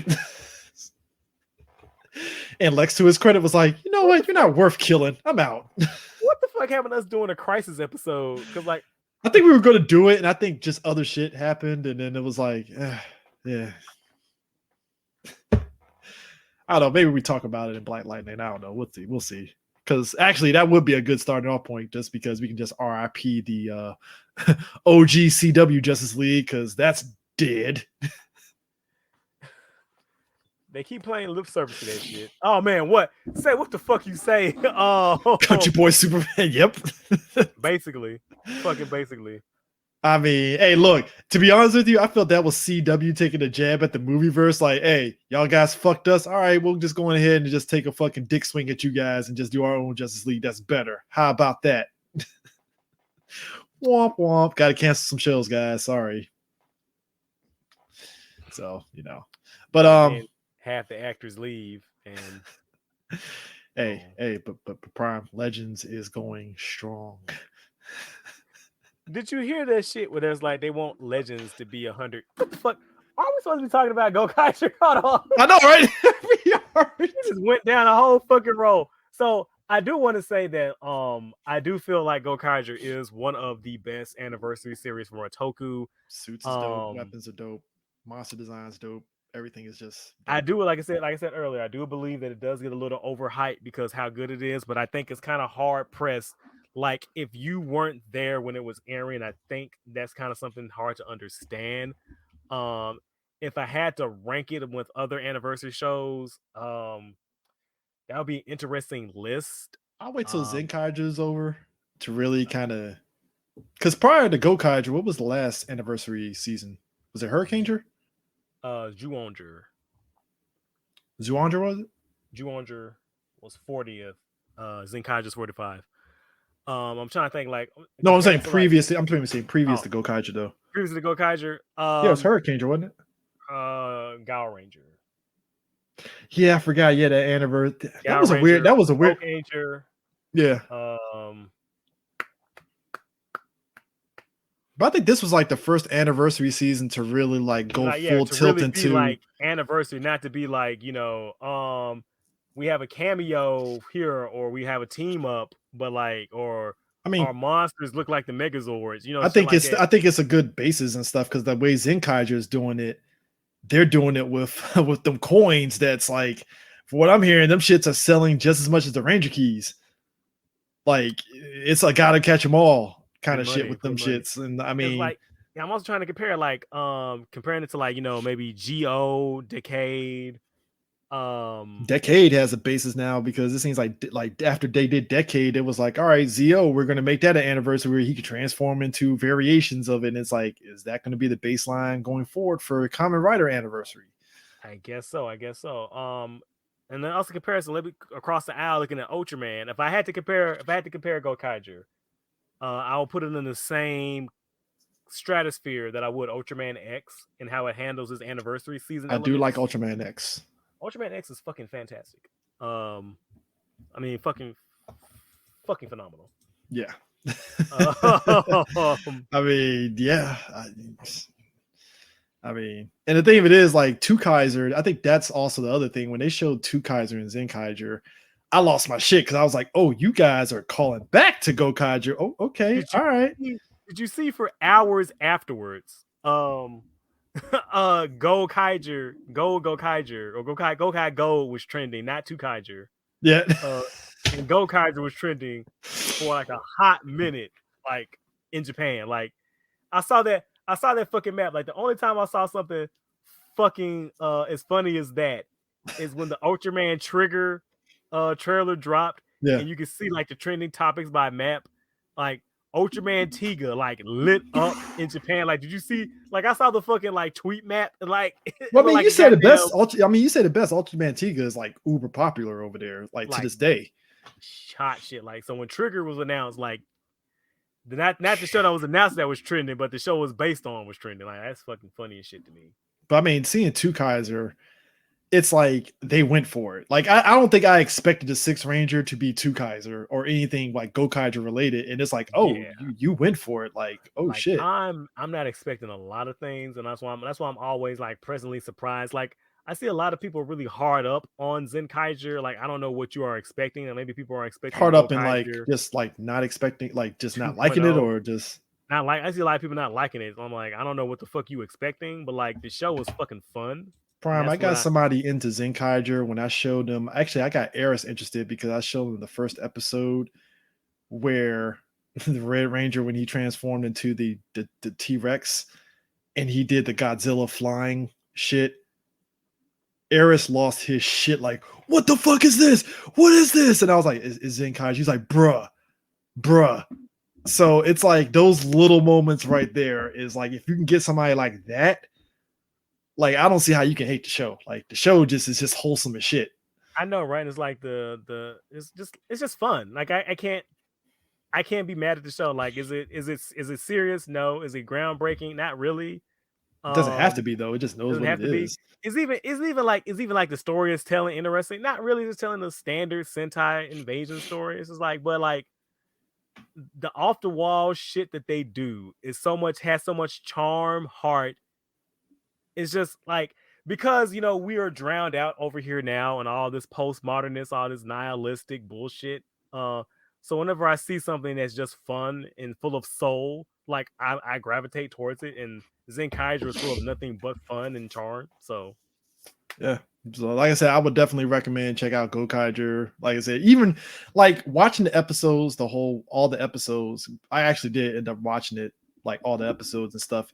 It's just fun watching it and seeing that journey again and stuff. I mean, even without watching the movies and stuff, it's just fun watching it and seeing all the characters and their growth over the course of the series and stuff. It's just great to just see it all and stuff. So definitely worth it and stuff. definitely recommend. I would also say go in again with tempered interpretation, because if you haven't watched it yet and you hear everybody going, "Oh man, Gokaiger is the best Sentai ever," if you've never seen Sentai and Gokaiger was your first, I can understand. I can see it. I understand that because that's again, like I said, Gokaiger was a gateway for a lot of people. So the gimmick, I mean, the gimmick alone is probably why I understand people. That's their first, so they're gonna be like, "Oh my," because it is very much like if you watch Power Rangers and then you went straight into Gokaiger, it hits that nerve of like, I want to see them transform into all these other Rangers and stuff, and it just hits that. I mean, hell, the episode where it was the episode where they did the samurai tribute and stuff when they were fighting that monster, and they transform into different Rangers during the freaking grunt fight and stuff. It's which Super Mega Force used, and I'm like, oh, you guys didn't even try. You just went with that whole scene and just. But when you watch it in Gokaiger, it's dope as shit just seeing it and stuff, So it's definitely a fun watch, seeing just the little details and stuff, So, but yeah, that is it. Trying to think, what are we gonna do next time though? I'm feeling that we should do something Ultraman related, because I mean Ultraman Day is coming up. Why don't we just do fucking Ultraman X? We just got to talking about it. Yeah, let's do Ultraman X. Let's do Ultraman X. Let's do Ultraman X. Ultraman X? Yes, Ultraman X. I think everybody's in. I think Devin just said it. Ultraman X is awesome, and the movie is awesome. So there you go. We got it right there.